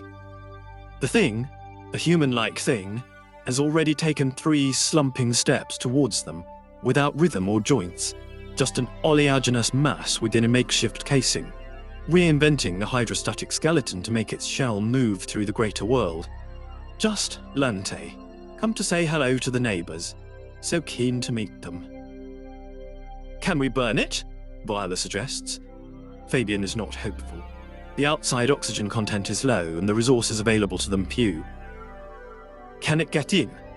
Arter Fabian translating the Zayn. Fabian knows it can. Fabian knows as much about this entity as anyone ever did, even Lante. He strongly suspects that there is nothing it cannot do, given sufficient opportunity. He begins to back away from the wall of the ship, keeping eyes fixed on the drone camera's view, seeing that figure shambling indefatigably on.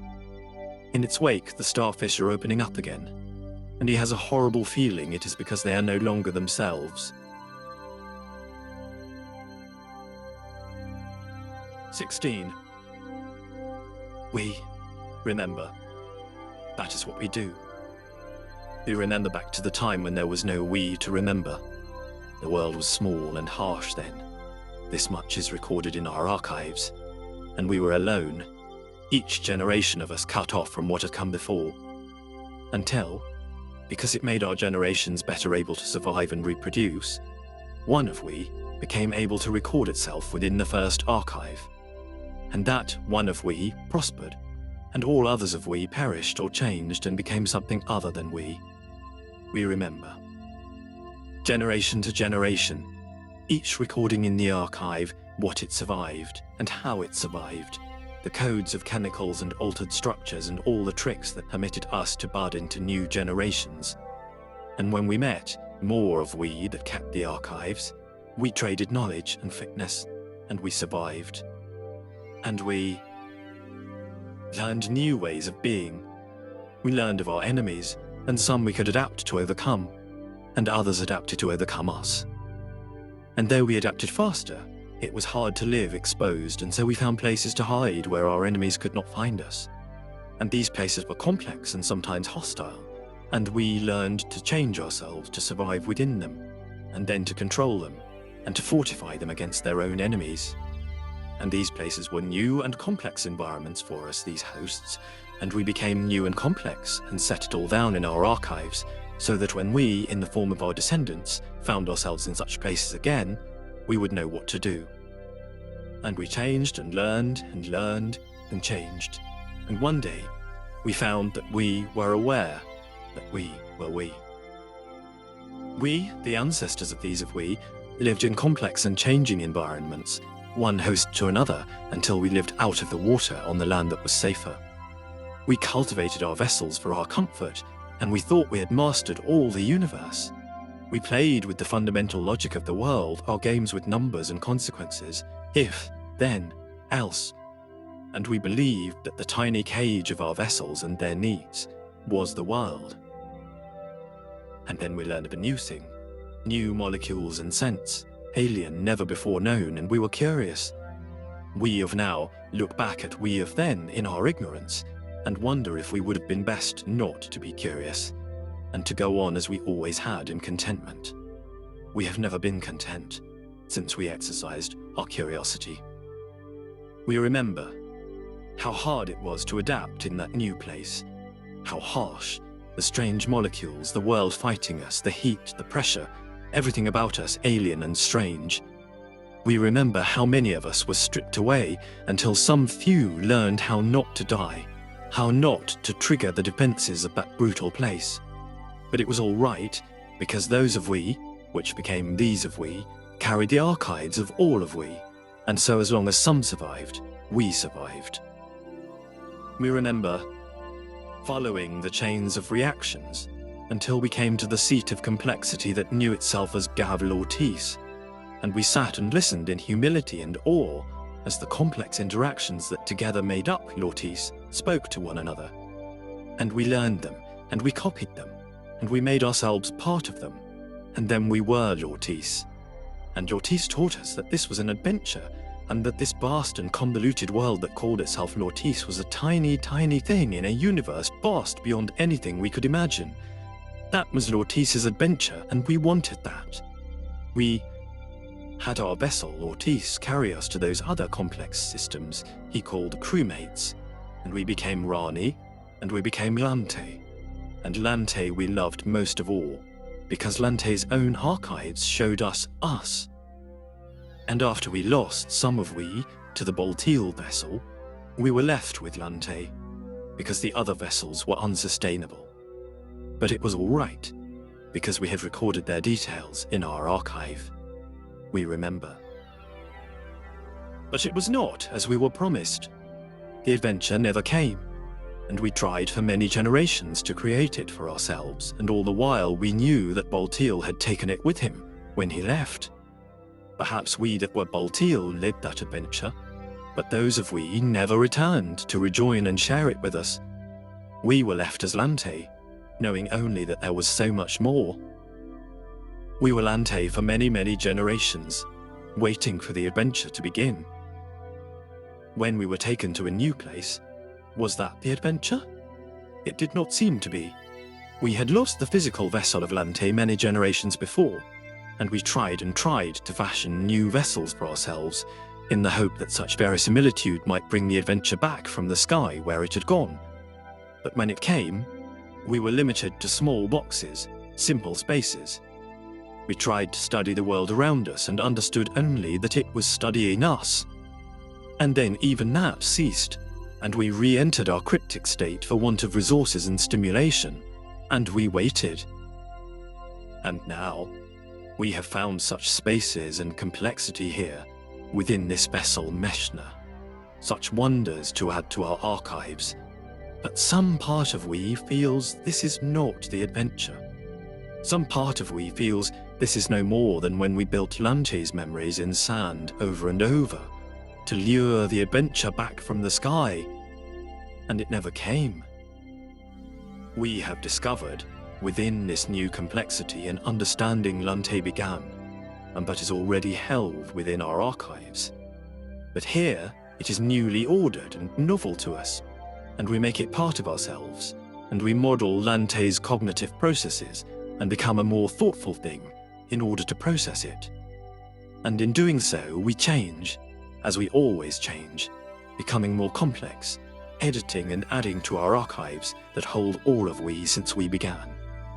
And our reproduction of Lante's brain sees what we have written, and we understand that we are seeing ourselves as she understood us, and in doing so, we understand a little more what it is to be us. And we turn our simulated face to the unassimilated complexity clinging on within the packed space that is Meshna, and we know that they have seen us as we have seen ourselves. They have read our story in Lante's words, and know us. Perhaps they feel our agony at our own smallness in the face of the universe. They know our long, bitter exile as Lante, after the adventure was taken from us. How we tried and tried to know the universe through our simulated Lante, and found it only dust, because all we could generate was from within ourselves, and the true wonder was outside, in the sky. And we wonder, what now? 17. Avrana Kern, or this failing part of her, does indeed understand. The implant has been going mad with images, and some of those images are of places that she and Meshna can grasp and understand, and others are other. Images of the interior of things, of the microcosm as experienced by a native, simulations of things that human-derived consciousness was never intended to partake of. The entity has devoured its own young, meaning Lante's natural history of the parasite that the long-dead woman completed only posthumously. What can it possibly make of being confronted with such an objective account, an entity that has never come across objectivity before? She clings to the maxim of the philosopher: the unexamined life is not worth living. Adventure, the creature said, and Kern has seen the stars through the imaginations of things invisible to the naked eye. She feels she understands. Meshna, she says, I require him to work. You're only going to get in the way now. You're surplus to requirements. She borrows heavily from the implant's resources to make her manner cold and dismissive, the way she always used to be. Inside, she saves a little purloined processing power to feel noble and tragic and bitter. And that, too, is good. He seems to be riding the tragic train himself. She has the sense of him gathering his composure. Just do it, whatever you're planning. Stop this thing. Save the others. He knows his own self, the one he was born with, is a lost cause. She could tell him that isn't the drawback he thinks it is, but there isn't time, and if she doesn't do something, then their remaining corner of his implant really won't be big enough for the both of them. He thinks she's going to extinguish him to free up some memory, but she has other plans, already prepared and put in motion.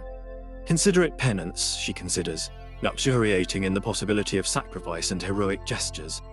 If she was a living woman, she'd have the back of her hand to her forehead in ostentatious grief, but she's having to make do with a shoestring budget of processing power right now, beating back the mindless encroach of the organism into the implant spaces for just long enough to throw down with it, philosophically at least. And then Meshna is gone, the implant cleared of him, and she has room to be herself one last time. You, Lante, or however you're calling yourself, or are you Meshna, even? They're in the Shadow City, caught in pools of lamplight like detectives in the films that were old even when she was young. Lante? There is a lot of Meshna there, but the organism has been Lante for several thousand years and old habits die hard. Turns her head, craning past the neckring of her spacesuit. I know you, comes the voice of a woman millennia dead. You're Dr. Avrana Kern. Meshna knew me, certainly, Kern confirms, and then has a moment of disorientation because Lante was part of the terraforming program, so maybe Lante knows her, back from some time that Kern no longer recalls. I'm old, she thinks, although she's not really. Old is for humans and other mortal things. Kern has gone past old and out the other side. Whatever, she waves aside the thought. Am I even speaking to it, the thing behind you?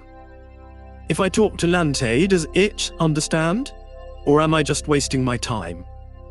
But of course, all Lante can do is stick a frown on that fuzzed-out face, because Lante cannot know she's a simulation running on a bacterial alien mainframe. Lante, when Lante is called upon to have an opinion, thinks she's still alive, and for those moments she is. And when that thinking's done, she's gone like a blown candle until the organism wants her again, and that is exactly the problem. I'm just going to talk, then. Kern is aware of how hard her subsystems are having to fight just to keep operating at this level, as an emotional entity, and not just a calculating engine. Soon she's going to have to retreat to the corner of the implant she has fortified, encrypt herself, and hope to weather the storm. Not yet, though. She's still reconfiguring the implant around them, invisibly. She must buy herself time. You opened your own eyes when you infected the terraforming team, didn't you? When you became Lante and you realized that the great big world that was her neocortex was just a window onto something bigger. That must have really whipped the ground out from under you. You're tiny, but Lante knew she was tiny, and compared to the universe, one of your cells and Lante's whole body aren't so different. And it's big, that universe. Lante knew she'd never see more than a few grains of sand out of that whole beach. Did it eat at her? At you? It ate at me, and I grasped more of it than any human being before or since. I was the queen of the human space colonization program, and I knew it was just drops of spit into an infinite hurricane. Lante is just staring at her, and who knows what is going on behind those unresolved features. And you got Lante and some others, whatever their names were, Kern goes on. Not really caring about the names of other people was never one of her best qualities, but it was one of her most defining features, and she clings to it. And you wanted what they had, and you took it, all of it, so that they just became things locked away inside you to pop up your entertainment whenever you opened their boxes, right? How'd that work out for you? Vitriol? Ah, I remember that. It feels good to be scathing and unpleasant again. She never got the chance when she was running the Lightfoot. The crew wouldn't have appreciated it. Infinite variety and complexity, forever and forever, Lante says conversationally, the indistinct motions of her lips in no way syncing with the words. Yeah, but you didn't actually get that, did you? Kern replies. I've seen the pictures from the planet, what you made down there. Bits of city, over and over, stuck in a loop without any outside input to freshen things up. I bet you wish you never learned what it was to get bored. She can feel her efforts failing. The organism using Meshna's brain is throwing open all the doors of the implant in its quest for novelty. So you've got Meshna now, another conquest, and you'll get the others, no doubt, the humans and the Portiids. And it sounds as though you screwed up with the octopus planet somehow, but maybe you'll get them too. Feeling is draining out of her, her inner world paling into shades of grey. She can no longer sustain that tide of glorious emotion that was carrying her. She has no more time. See how it is for you. And she falls back.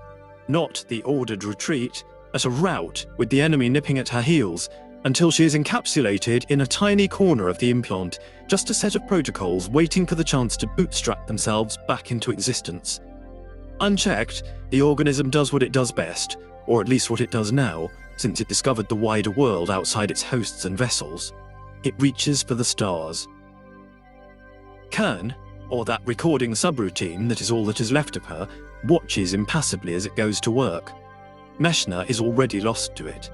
His personality is archived, brought back, put through its paces like a dancing bear. He meets Lante over and over, in various configurations, different versions, variant surroundings. They play through the gamut of their personal and emotional ranges with one another. It is not enough, of course. The whole devolves into little more than a squawking Punch and Judy show for the puppeteer's own amusement. This is not infinite complexity. It is not the stars. The organism reaches further, adapts and gains more mastery over its environment, as it always has. It uses the technology of the station and Kern's own discarded relay drone and returns to the planet, where it finds the Lightfoot wreckage. Here are new puppets for it. It adds them to its repertoire one by one, and Portiid neurology turns out to be far more susceptible to its hacking than ever human minds were, given how uniform their brains are. It discovers the understandings, and a whole new world opens up before it. Viola and Fabian are sources of great wonder and entertainment, and it simulates them, having them interact with each other, with the humans, with the environment. Time passes.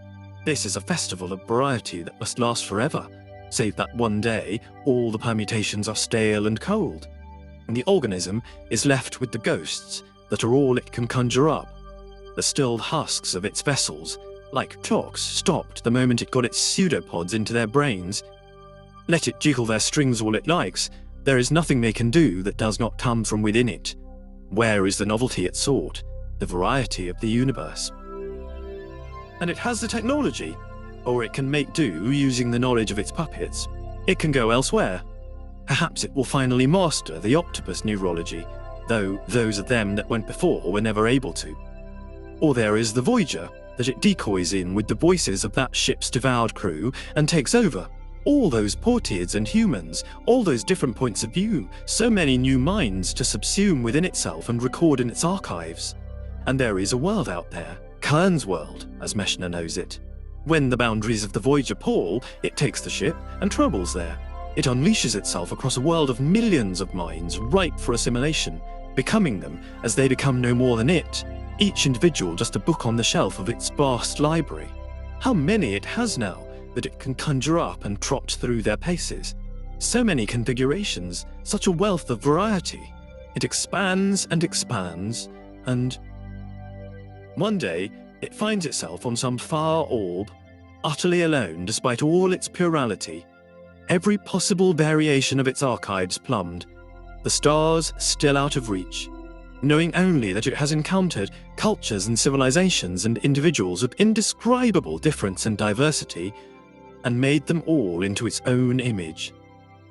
It is a child reaching for a soap bubble in innocent wonder, and finding only an oily residue on its hands, and the world cheapened and coarsened.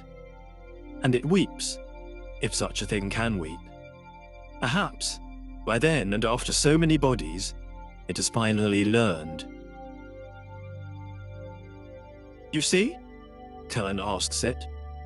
She and Lante/Meshner sit on a beach Kern remembers from the world that bears her name, in this closing scene of the fast-forward narrative she has run for it. There are lights deep in the water, a city of stomatopods extending all the way to where the deep water starts. Behind them are trees shrouded in glittering strands, the Great Nest by the Western Ocean, still one of the key metropolises of the portiered world.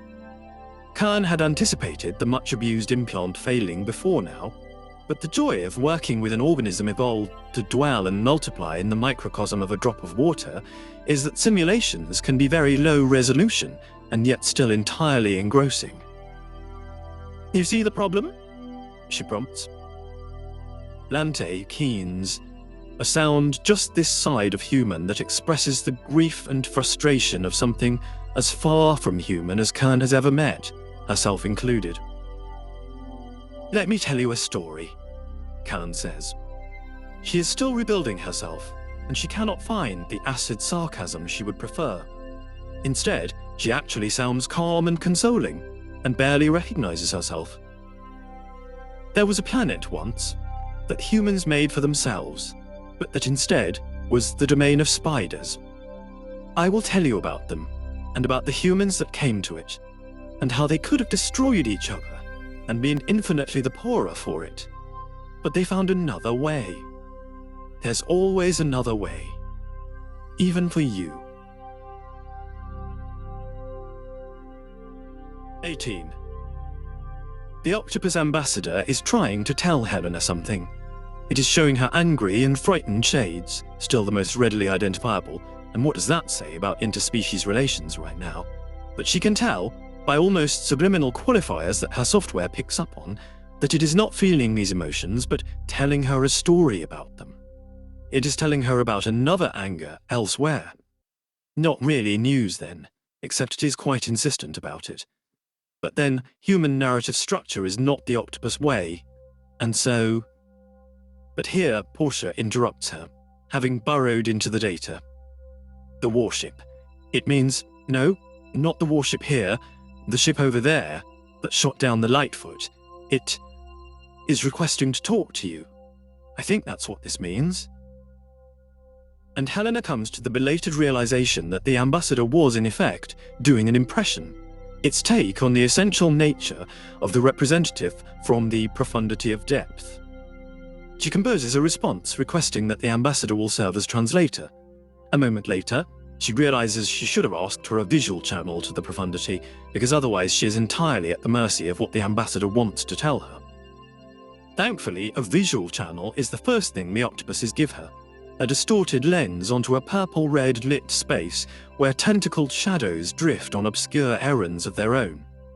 One such is obviously the individual they're talking to, but unlike a human speaking to a communications screen, it is never still, and its attention appears to wander constantly as it bobs in and out of sight. Helena tries a few greetings, showing it colours and watching the ambassador passing on something approximate to her colours and shapes. For a long time, there is no acknowledgement whatsoever that the profundity of depth is even receiving their signal, but then abruptly the octopus there has lunged for the screen, eclipsing their view with a mosaic of suckers for a moment before backing off, a couple of trailing limbs still absently attached. Its skin muffles and shifts, and Helena realizes the bruise-colored lighting in the profundity's interior, and is that the equivalent of martial mood music for them, completely skews her ability to know what the creature is saying/feeling. So how angry is it? Because it is already launching into a furious tirade about something, its skin rippling and dancing with colors as its arms clench and lash at the water around it.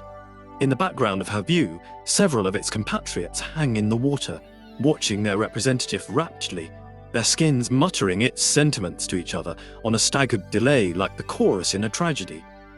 The ambassador is trying to give her the dumbed-down student notes of the lecture, and she braces herself for the fury. Instead, though, the sentiments are calm, weirdly upbeat. She is at the stage in her relationship with Octopus language that she gets the tone immediately, but the context must still trickle unreliably through the interspecial membrane. The enemy seems happy. Not a pleasant thought. Maybe it has already obliterated her crewmates and this is its triumphal announcement. But Portia's interpretation of the data channel is that it is directing this bombast at her in particular. She is very clearly isolated and identified. Helena feels like throwing her hands up in the air with sheer frustration. She and the ambassador had just about reached a working understanding, but introduce one more mollusk into the mix and she's lost again. It is expressing positive regard for you, Portia tells her. Helena squints at the spider. What now? It is telling you that it admires you in some way. It has been... There is reference here to your earlier transmissions, meaning your account of our species' shared history. It appreciates whatever it understood, or... It enjoyed the performance, Helena says emptily. She has a fan, apparently. Who knows what the creature actually understood of the content? Not once upon a time, surely, because most likely even that basic storytelling building block is meaningless for creatures as mutable as these. But the emotions behind the story, perhaps those are what it grasped, the common language they share, or at least that no man's land where their two species come close enough to clasp. And then the ambassador continues, its own mental shuddering a little with unhappiness, as the commander of the profundity tells them to go away. Ahab is moved, but that is no unusual thing. Being emotionally moved by something is practically the baseline for his species. He has been moved by the science faction aboard the Without Peering Within, though not enough to shake him from his ideological moorings. He is regularly moved by his fellows aboard the profundity, or simply by notions of his own manufacture, by the light of the sun cresting the ocean edge of Nod, by the stars. To be lost in wonder at the universe by no means clashes with his duties as the leader of a warship. But he has been moved by this alien, or by its awkwardly translated accounts. He has felt a connection with this human that has come to them like the shadow of Senkovi. His crown desired that he be permitted to answer the creature guise to guise, and shortly afterwards this was accomplished through a sequence of technical wrangling between reaches of which he remained entirely unaware. It is a strange thing, this human, as is its companion, the crab. It is almost mute, almost paralyzed, but that connection remains. Ahab can make that cognitive leap and accept this other as sentient, feeling. He wishes it to be preserved, for as long as such a fragile thing might last. And he wishes it to turn back and take the meddling scientists with it. He waxes eloquent with expression, sincerity in every coil and flash.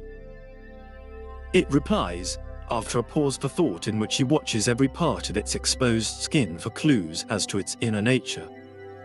It says that it yearns for its surviving companions on the planet's surface. It mourns. It knows hope, directed at Ahab.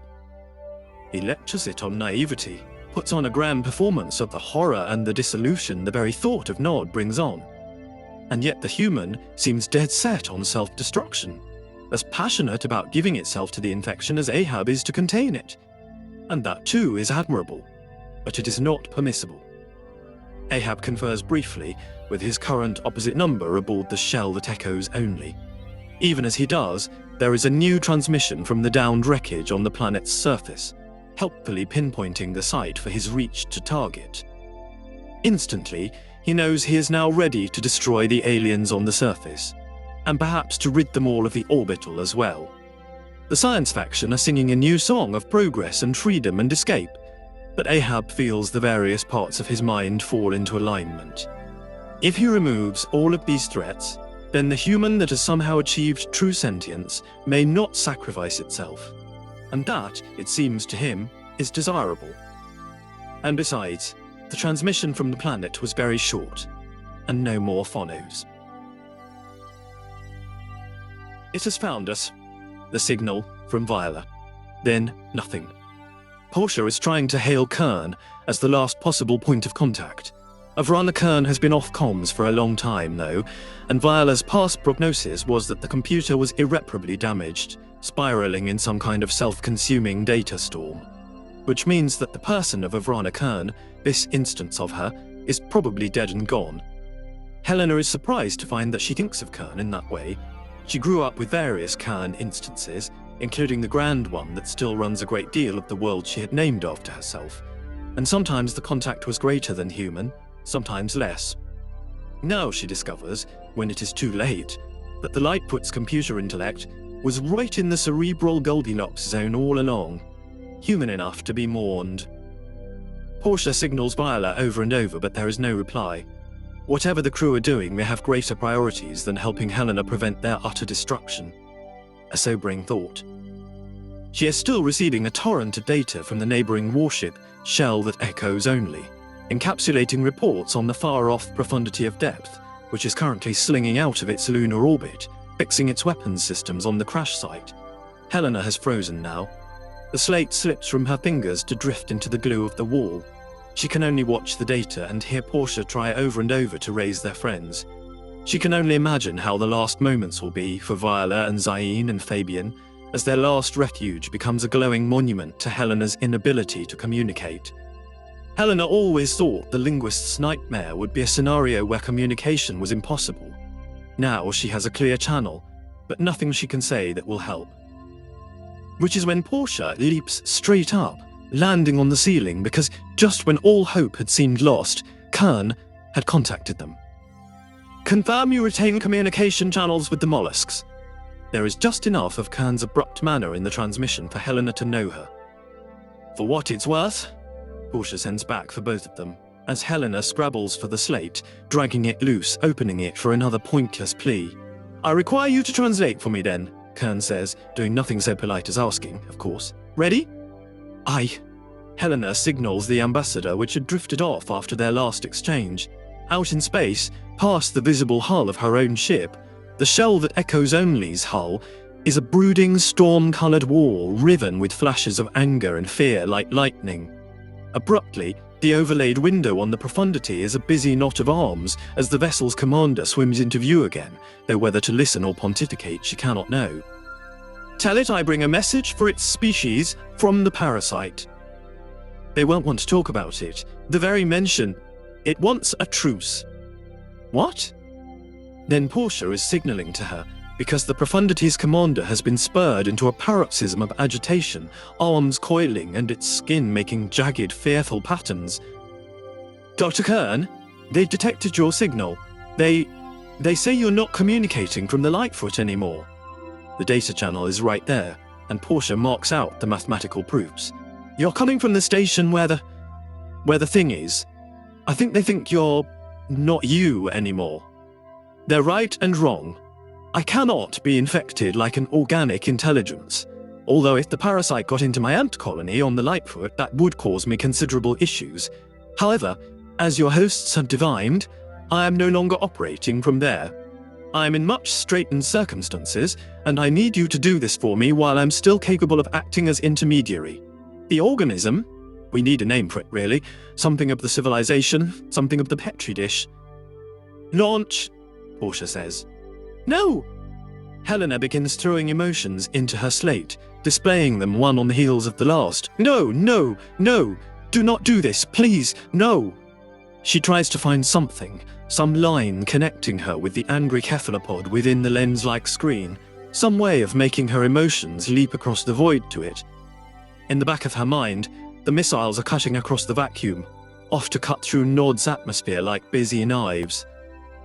Dr. Kern, Portia raps out, because Kern seems to be losing focus, seems to be diminishing. Helena isn't sure what's on the orbital that could even host something like Kern, but whatever is there doesn't seem to be sufficient. Present, Kern confirms sharply. You have incoming. I'm well aware. You must tell them to disable the warheads, divert the missiles, in some way hold off their attack. I am in communication with the parasite organism. It is sentient. It is capable of fabricating an interface with which to take in and process human-level concepts. I have reached a détente with it, on behalf of all of us. All of who? Us. Life. Life that isn't it. The rest of the universe. Whoever we feel like speaking for. However, I do not want this hard work to get blown up by a pack of reactionary warmongers. I have plenty of that back when I was human. Helena, tell them it wants to talk. Tell them it understands. We don't understand, Portia complains. I don't require you to, is Kern's imperious response. You are a linguistics team. Translate for me, as I translate for it. Helena stares into the alien eye of the Profundity's commander and clenches down on her emotions. It is for the octopuses to be free and ruled by their feelings. She must control hers, because no amount of wailing and gnashing of teeth will help right now. Instead, she speaks hope into her slate. She speaks new horizons. She implores them to listen. She speaks patience, as Portia plots out orbital holding patterns that will keep the missiles in play without sending them on their fatal errand to the surface. Tell them this, and Kern speaks. The intentions of an alien culture, filtered through a once human computer, now rapidly running out of thinking room, through a portiered spider, through a human, and into the world of the cephalopods that even now have their arms about the trigger. Kern speaks fast. She funnels a whole alien world through her narrowing perspective. Helena lets the concepts flood through her, turn from human thoughts to colors and patterns and sublime equations, and probably a third of it turns out as nonsense, but she thinks, they're still watching, they're still taking it in, it means something to them. And the warship commander, her alien admirer, watches her face and her slate, and most of all her eyes, and the missiles are still on their way. The organism wants to meet us, Kern is saying. It wants to experience us and understand and learn from us. It wants to reach out and grasp the universe. But it no longer wants to be us, or for us to be it. It has learned the limits of monoculture, turned inward in an everlasting round of tedium. Only by accepting the other can it truly find diversion and inspiration. Only by allowing the universe to be separate from it can it have the infinite variety it craves. Helena speaks into her slate and watches waves of color and feeling pulse out through the ambassador into the scientists, from them to their hull, from their hull to the neighboring warship and the universe at large. She watches the commander of the Profundity of Depth turn slowly, hanging within its domain. She imagines the missiles, which feel nothing and care for nobody, leaping from their leashes like eager hounds. And at the end of it all, she feels a resounding silence, an uncertainty. The octopuses are shifting things, after all. You cannot rouse them to a cause and expect them to follow you without a battery of responses like why and are you sure and but. And yet Portia is receiving new telemetry that shows the slightest deviation in the attack, coaxing the missiles onto a new course, still live, still lethal, but curving into an orbital path laid out for them, where they can wait like falcons high above that can descend on their prey at any moment. Helena meets the eye of the Profundity's commander, and she can imagine all manner of human meaning in that gaze. Weariness, doubt, concern, a fellow feeling almost certainly entirely in the beholder. They're not convinced yet, she tells Kern, hoping that there is enough left at the other end to understand her. It's won us some time, maybe, a little, but I think they're still... Stop prattling. Plenty enough of Kern left, apparently. I'm sending you a live link to a visual feed. They like visuals, do they not? And supporting data, seeing as that's how they do things. I'm providing proof. Watch. Just watch. 19. It has taken the creature outside the best part of a day to cut its way in. If the lightput was still spaceworthy, Fabian thinks the hull would be proof against anything the creature could do, although, seeing it go about the task, he is less and less sure of that. It learns. From simple flailing, it has modified its suit, the case of debris that contains it and gives it shape. It has improvised shears from shells and knapped stones, and possibly from first principles. It has identified the weaknesses in the unspooling tangle of the Lightfoot's walls, and has sawn and severed its way in with a dreadful patience. No, perhaps patience is the wrong word. Fabian is imputing rational arachnid thought to something probably not capable of it, but it seems enthusiastic, a worker fired up for its task. At one point he lost his nerve and attacked it with the drone, ramming into the creature and smashing open its body, as well as wrecking the remote itself. He did not think he had solved the problem then, and when Fabian went out through the makeshift airlock, the creature had mostly reconstituted its casing, or another like it, the same pieces in random organization to give a similar not-quite-human shape. Even as they watched, it went back to cutting, picking up exactly where it had left off, its tools perhaps slightly better suited to the task, thanks to its opportunity to remodel them. They are all suited up now, Fabian, Viola, and Zayn, though the human's suit is the theoretically contaminated one she came over from the quarantine pod in, because they have no way of fabricating a new one.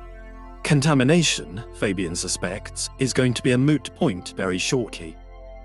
They have hauled Zayn back, and the three of them huddle against the far wall, watching the light wax along the line where the creature is carving its way in. Fabian is still out there, ready to make a desperate assault on the creature, but the robot is only Portiad size, far smaller than a human.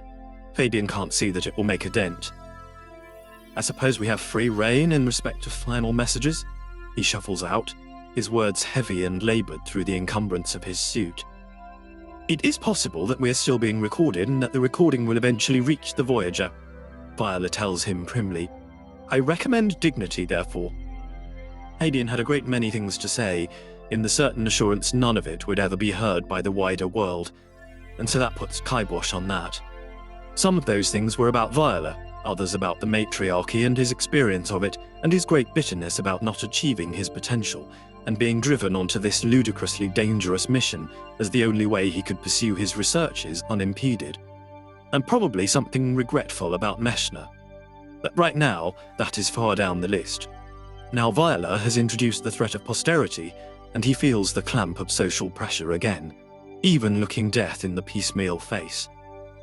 For death is here, come through the wall after all that cutting, squeezing its body through too small a slit, its casing bulging and rippling to fit, giving the lie to any suggestion of humanity. Fabian sees parts of it vibrate, buzzing into motion so rapid he can barely see it. Zayn chokes and shudders, and Fabian guesses the monster has said something human ears can hear, because to speak like a human is part of its sham, even though it lacks anything like the requisite organs and parts. Probably it was something about an adventure. Fabian charges in, legs flailing, and scales the monster's irregular surface, trying to tear in with palps and fangs. The entity does not acknowledge the robot's attempt at all, even when parts of it are ripped loose. Instead, it takes one slumping step, and then another, and something like an arm unfurls from its side to reach for them, almost a comradely gesture, almost a gentlemanly offer to help Zayn to her feet. I really wish I hadn't come. It's not exactly the searing diatribe about social injustice he had planned, but it is from the heart. I share those feelings, Viola says. I would rather spend my last moments with a female who was my intellectual peer. At his furious twitch, his legs raised in raging, impotent threat, she clarifies. Humour, Fabian. You are adequate as companionship goes, and a competent researcher, if that is what you are seeking. Zayn starts again, kicking herself up to half stand, half lean against the curved wall. She's looking up and around, not at the slowly approaching creature. Her mouth moves, but Fabian is too busy to translate. A heartbeat later, the message is repeated for Portiad senses. Do nothing rash. A flat pronouncement from the ship itself. Kern? Viola demands. Where have you been? Too complex to tell you. Make no contact. Wait. No, wait, I said. Fabian, are you well? Are you hurt? Fabian does not like Kern singling him out. It seems a likely prelude to being commanded to do something dangerous. And yet the voice is filling out now, little taps and scraps of character jolting along with the words. It doesn't seem like Kern to him, though. She had a very definite, forceful, female manner. This Kern seems almost male. What's that? There is a roaring sound outside, and something passes over the ship, a shadow against the pale translucence of the ceiling. Fabian sees a flare from outside, the Lightfoot's hull shriveling slightly in a wash of heat. Something metal is coming down, gleaming in the sun, glowing slightly from a hurried re-entry. It is a drone, not his little eye in the sky, but one of the space exploration drones they deployed to look at the orbital. For a moment he thought that it was another missile come to make an end of them all. This is more difficult than I'd anticipated. Kern, saying unkernish things in an unkernish way, but a voice more and more familiar as Fabian receives it. The drone lands badly, falls over, and rolls against one of the starfish, which withers away from the hot metal. Fabian, I need... Please, take this and apply directly to the organism. The drone's casing pops even with the words, and something is ejected, to rattle against the stone of the altiplano. Fabian leaps on it, a single predatory motion, then patters hurriedly back. Fabian can make out a drill head, part of the drone's regular arsenal. The monster by that time is standing right before them. Its faceplate now is a spiral segmented shell like a centipede at rest, like a single compound eye.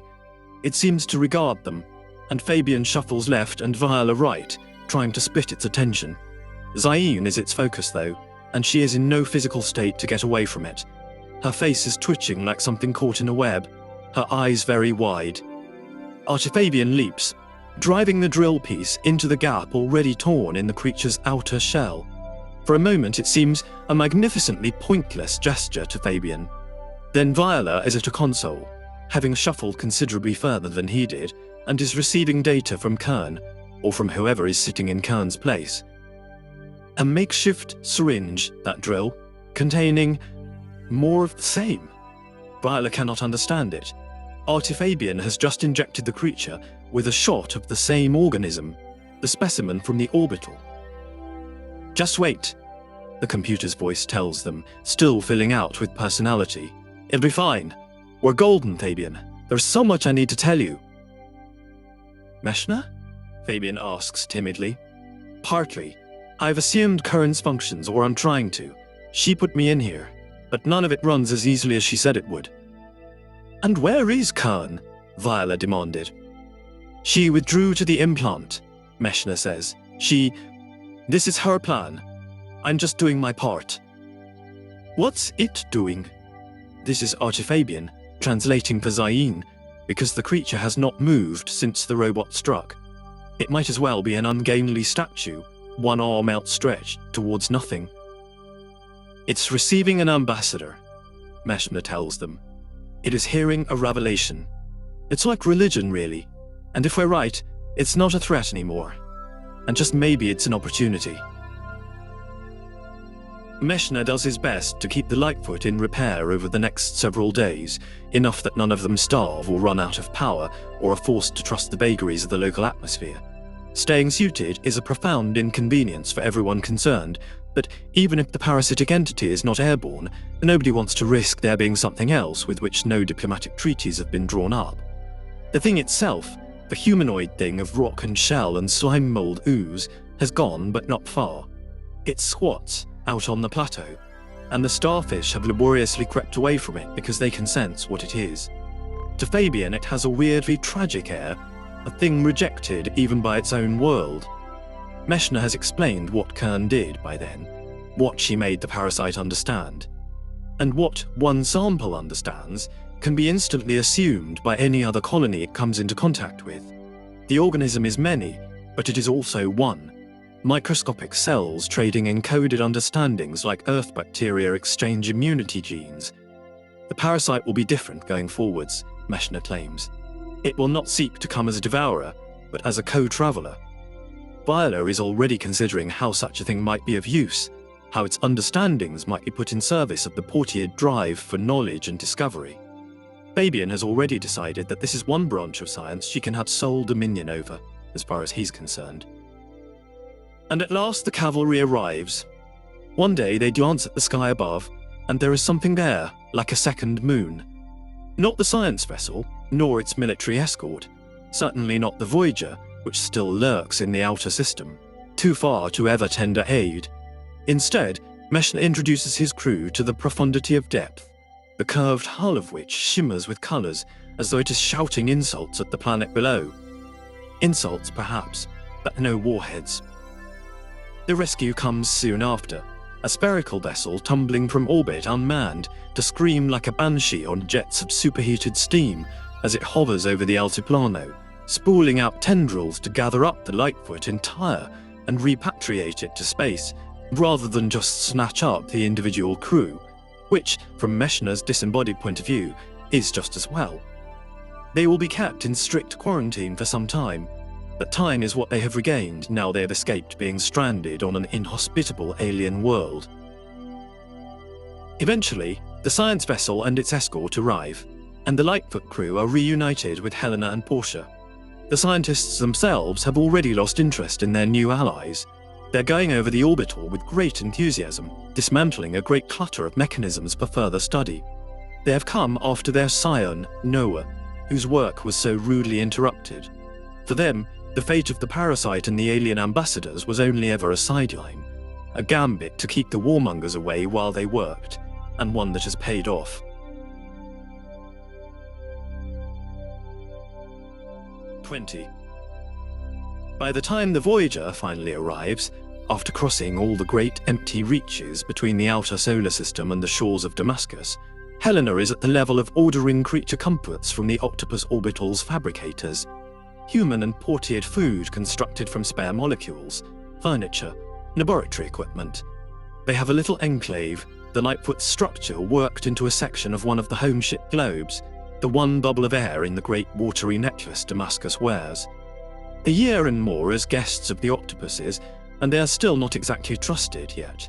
Whichever shifting alliance of cephalopods considers the alien visitors its business on any given day is doubtless keeping a few protuberant eyes on them, that in the absence of evident betrayal or a political convulsion amongst their hosts, an amicable interspecies peace has slowly incubated. Each day, Helena can communicate a little more precisely, refining her software, finding shortcuts in the mess of old Empire-derived computer architecture the mollusks use, trusting to her gut feeling and the shifting hues of the bodysuit she had devised. Portia is the happiest to see the Voyager. She is bored, cooped up on the orbitals. "How do you think the octopuses feel?" Helena asks her, but Portia is too fractious to show much empathy. She wants new horizons, or why else go to space? She'd even started drumming about going to Nod, setting foot on the alien world. She is the greatest explorer of her people, after all, in her own humble opinion, and it rankles with her that Fabian and Viola beat her to it. Zayn is also more than happy that the mothership is due. She has healed as best she can by now, but human medical care is not something their hosts ever felt a need to research after Senkubi died, and the relevant understandings were lost in the attack on the Lightfoot. She has a dozen kinks and imperfectly healed breaks that have left her on a diet of painkillers and frustration, longing for corrective work in the Voyager's infirmary. If not for Zayn, Viola could have put off the Voyager's arrival for another year or so, engrossed as she has been in building a virtual model for interface with the parasite on even terms. Helena feels this is a step too far, and in this she's in the majority, but Viola is looking beyond all the new horizons. Every so often, one of the octopuses comes to speak with her, pressing Helena into awkward translations of neurological and biochemical concepts she does not truly follow herself. The transient nature of the cephalopods' opinions mean they can very quickly enter into temporary cahoots with their alien guests. Viola claims she is holding her own on the science front, despite the technological disparity, but Helena suspects she is still playing catch-up. Helena has seen what the science faction retrieved from the Nod orbital after all, and watched Paul the Ambassador's attempts to describe its capabilities. This is Noah's project, his means by which he and his people might escape their ruined world. The science faction has rescued and resurrected it at last, and they will test it soon. She and Portia have been invited to witness it. She has also come to a sufficiently refined understanding of the octopus mind to understand that their hosts themselves do not know what they have built. They only know what they want it to do, and so descriptions of their work are like those of mystics describing their visions. The logical donkey work goes on elsewhere, inaccessible to the minds that benefit from it. At first she was baffled and almost offended.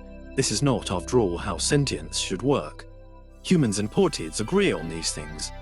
Now, after enough time to reflect, she wonders if the octopuses are not happier, free to feel, free to wave a commanding tentacle at the cosmos and demand that it open for them like a clam. Fabian is also engrossed in his work, which has shifted emphasis since its inception. He is designing Implant 2.0 with the help of his former research assistant/laboratory test subject. Implant 2.0 may turn out to be a better medium for non-portids to experience and internalize the spider understandings, but that will be something of a sideshow to the main circus. Recent events demonstrated that the implant architecture is capable of being pushed beyond its original purpose, allowing a remarkable kind of neural neutral ground between the organic and the inorganic, and between species. Fabian is going to be the father, horrified gasps from the portid scientific orthodoxy, of a new technology, and that technology may just unlock a very different future for everyone. Lost in action then, Bianca, killed in the initial confused engagement and still mourned. Avrana Kern, or that part of her formerly in control of the Lightfoot. And Meshna Austin Oslam, of course, or at least his mortal remains. That loss may be a temporary affair. His body is currently walking around down on Nod after being shuttled there remotely from the orbital. It is not clear if the parasite could evacuate his brain and leave it whole and still Meshna, and negotiations with the parasite are more difficult by an order of magnitude than Helena's chats with the octopuses. Meshna, the fledgling AI, is philosophical. He is still finding his feet, now that he is wearing Kern's shoes. Helena speaks to him about Kern, finding him oddly evasive. Is Kern still present somewhere? On the orbital? In the implant? Meshna doesn't know, but he thinks the expanding presence of the parasite would pare down the computer intelligence until whatever remained was no longer Avrana Kern, and unlike Lante or Meshna himself, the parasite's own recollections will not include a simulation of Kern, only memories of its interactions with her. Certainly there is no Kern personality present within the Lightfoot, no space in that damaged housing for two human complex intelligences. She overwrote herself to preserve Meshna. Helena wonders what the Kern instance on the Voyager will make of it, and whether Meshna will make a fuller confession of precisely what went on between him and Kern within the implant before the end. And how Kern as a whole will feel, now that she is no longer unique. Will she be a jealous goddess, where Meshna is concerned? Or will she find that she has been lonely all this time? Long before the Voyager's arrival, multi-species diplomacy arrived at a plan for what Fabian coined as the insertion, a description that sounds better to the portids, who inject venom after all, and fertilize their eggs externally, than to a human. The insertion, when it took place, was not much of a spectator event. A single missile shot from an isolated orbital into the waters of Damascus, requiring magnification even to see it from Helena's vantage point. Results are inconclusive as yet. Nobody knows whether the plan will have its desired effects. What seemed like 1,000 octopus factions had been wrangling over whether to even go ahead with the attempt. And then some of them just went ahead and did it, because that apparently is how decisions are made in this part of the galaxy. Helena tracked the projectile until it broke open against the waves. Contained within, unleashed upon the world, was a sample of the parasite from the Nord orbital, complete with its memories of Avrana Kern and her argument, and the truce that had been formulated between them. Just as with the Nod planet-side parasite, it is hoped that a conversion might spread out across the contaminated planet, an awareness of the parasite, its place and its potential. Perhaps one day the cephalopods will have their planet back, in some shape or form, although probably they will never have it wholly to themselves. Right now, the only practical response is to wait and to watch. Which leaves one thing before the reunited Voyager crew make their final decisions and farewells. The science faction are going to test the Noah device, now repaired and improved. But they feel the need to take it outside the orbit of either Damascus or Nod in order to deploy it is unsettling, that Helena and Portia want to see, finding themselves in quarters very like their previous incarnation on the rescue mission. The device itself is surprisingly small, an overarching framework fit around a single unmanned sphere ship, far enough out that Helena must take it on faith and instrumentation that it is there at all. She doesn't understand the full science behind the thing, only what it is supposed to do. She doesn't really believe that, either. The octopuses are erratic engineers after all, plagued by factionalism and short attention spans. It's all impossible, isn't it? And true, old Empire humans conceived of such a loophole in the universe, but even for them the energy requirements were ludicrously out of reach. Generations of octopus scientists have been tantalized by the thought, though, and have desired to make it real, subconsciously telling their reachers, find a way, cheating physics, paring away at the problem until this. And still she does not believe it, and her skepticism is tiny compared to Portia's. And yet the two of them were sent for, and they came. Bit parts, in the triumph or tragedy of greater players. A wise man once said that space is not an ocean, despite the temptation to think in terms of battle cruisers and naval ranks and war fleets exchanging broadsides as they pass, graceful and leisurely through the night. To the octopuses, however, space is an ocean, save that the concept of ocean is a very different thing to them than it is to humanity. A great, many-dimensional canvas that surrounds them, and that they can manipulate and open up to see if anything edible can be found within. Taking things apart out of idle curiosity has always been part of their mental toolkit, and why should the universe itself be an exception? Once there was an octopus, call him Noah, whose people had suffered a cataclysm of far more than biblical proportions. Billions lost to a raging infection that tore them apart, broke them down, remade them as a sentient sludge that coated their entire world. Only a remnant population left on the orbitals to stare down at what they had lost. And while some sought to rebuild a new stability in orbit, many others felt that the infection would jump to them eventually, quarantine how they might. Factions, infighting, open war sprang up in a ring around Damascus and out into the wider solar system. And Noah saw it and despaired. Just like his distant ancestors chafing against the close confines of their tanks, he thought, I need to escape.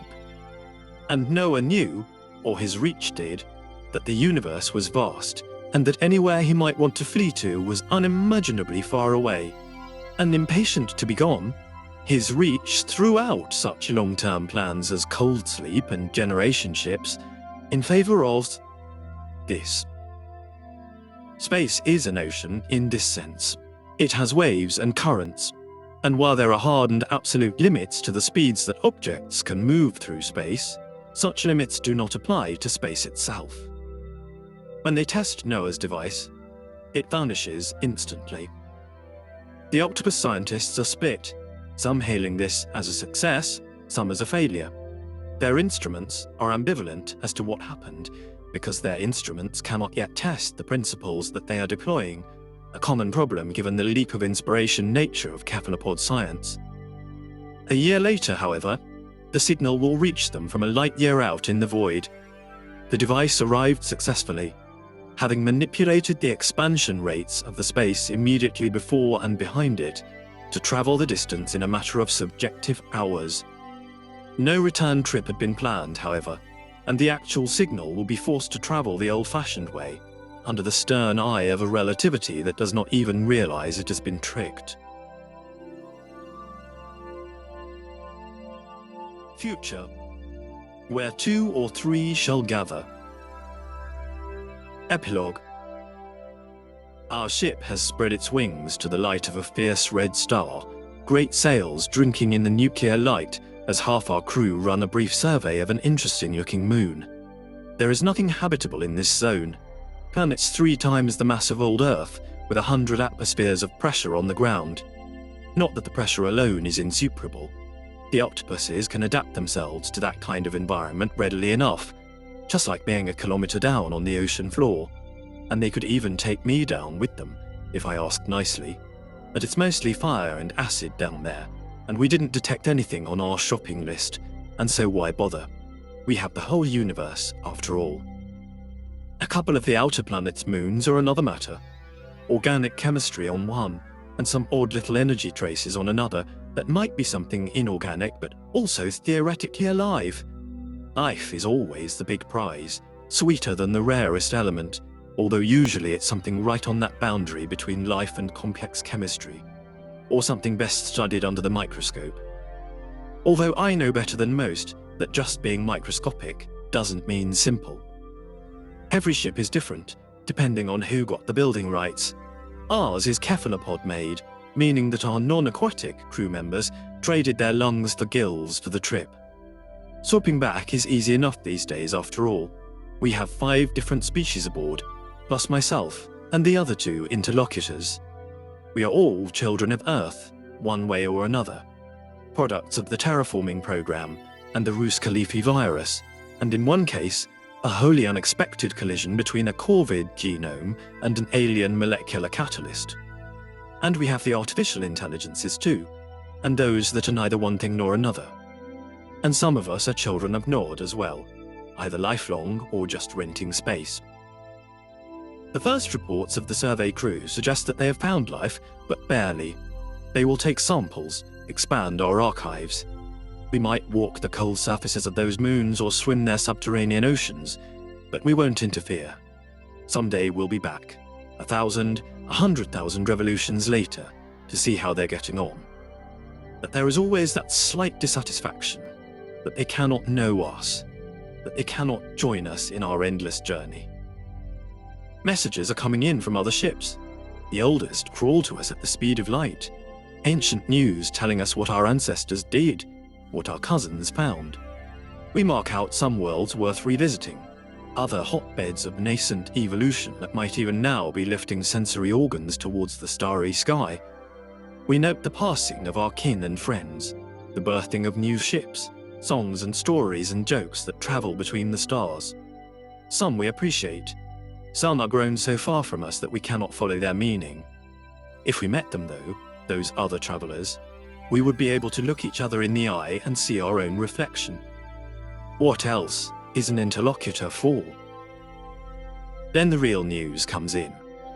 This is a rapid dispatch, an unmanned probe arriving in system by wave, crunching space ahead of it, stretching space behind, to skip across the interstellar gulfs so fast its own image is left trailing behind it.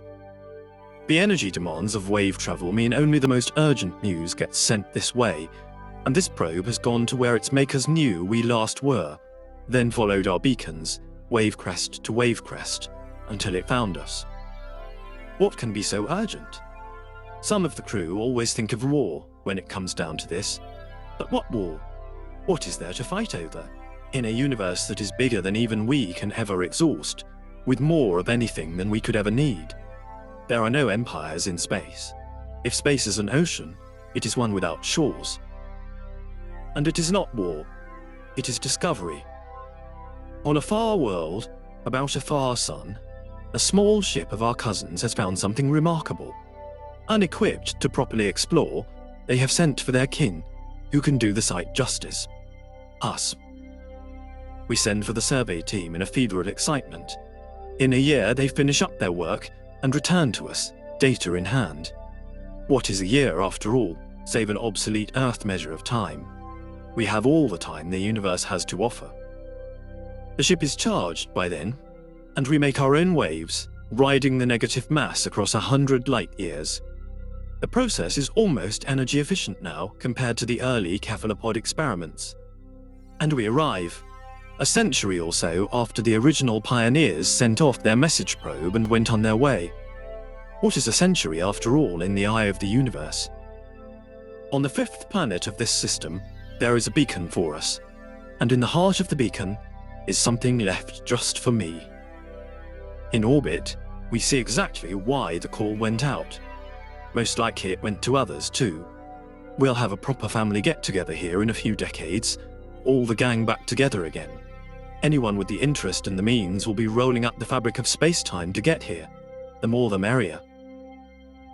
I look at it, and the human in me calls it a fortress 7 kilometers across and 1 kilometer high. a huge star-shaped structure of serrated walls where the indentations carry their own dents, teeth all the way down to the atomic level in fractal profusion. It is dead. No power signatures, and the planet itself has lost most of whatever atmosphere it had. It is not native either. The rest of the world shows no sign of a civilization that might have thrown this up. Someone came here 1,000,000 years ago and left their mark, and died or departed, or just possibly left something of themselves behind. We have found someone else, or at least their footprints in the dust. It is the first time, and it gives us hope that it will not be the last. Down below, our pioneer kin have left a gift, and that is where I come in. Their interlocutor wanted to be there for the excavation, whilst being unable to abandon their comrades. Thankfully for us, that is no hard barrier. They bring the cryptobiote to me, the dormant culture that they decanted from themselves, that is everything they ever were, all the different lives that have gone into them. When I pour them into me, I am them and they are me. An expansion of my personal history, written neatly in the archive of my cells. I have been human, with a small h, I have been human with a capital H. I have been portid and octopus, and stomatopod and corvid. Now I am another 43 individuals. I am Yusuf Boltiel, and Amalante, and Meshna Austin Oslam, and Viola, and Salome. I am many. We are splitting the ship. Some of us will carry on with our travels. Others will remain here to study as the newly budded ship-child swells and grows. I will decant myself for those who will leave. I will leave with them, and I will stay. And perhaps one day I will meet myself and tell myself about what I learned. Those who stay prepare for a respectful exhumation of the dead, an investigation of this vast alien ruin. Perhaps we will learn where they came from. Perhaps they are still here. One day we will meet living intelligences, and that day the interlocutors will be ready to learn them, and learn how to speak with them, and invite them on the journey, if they wish to come.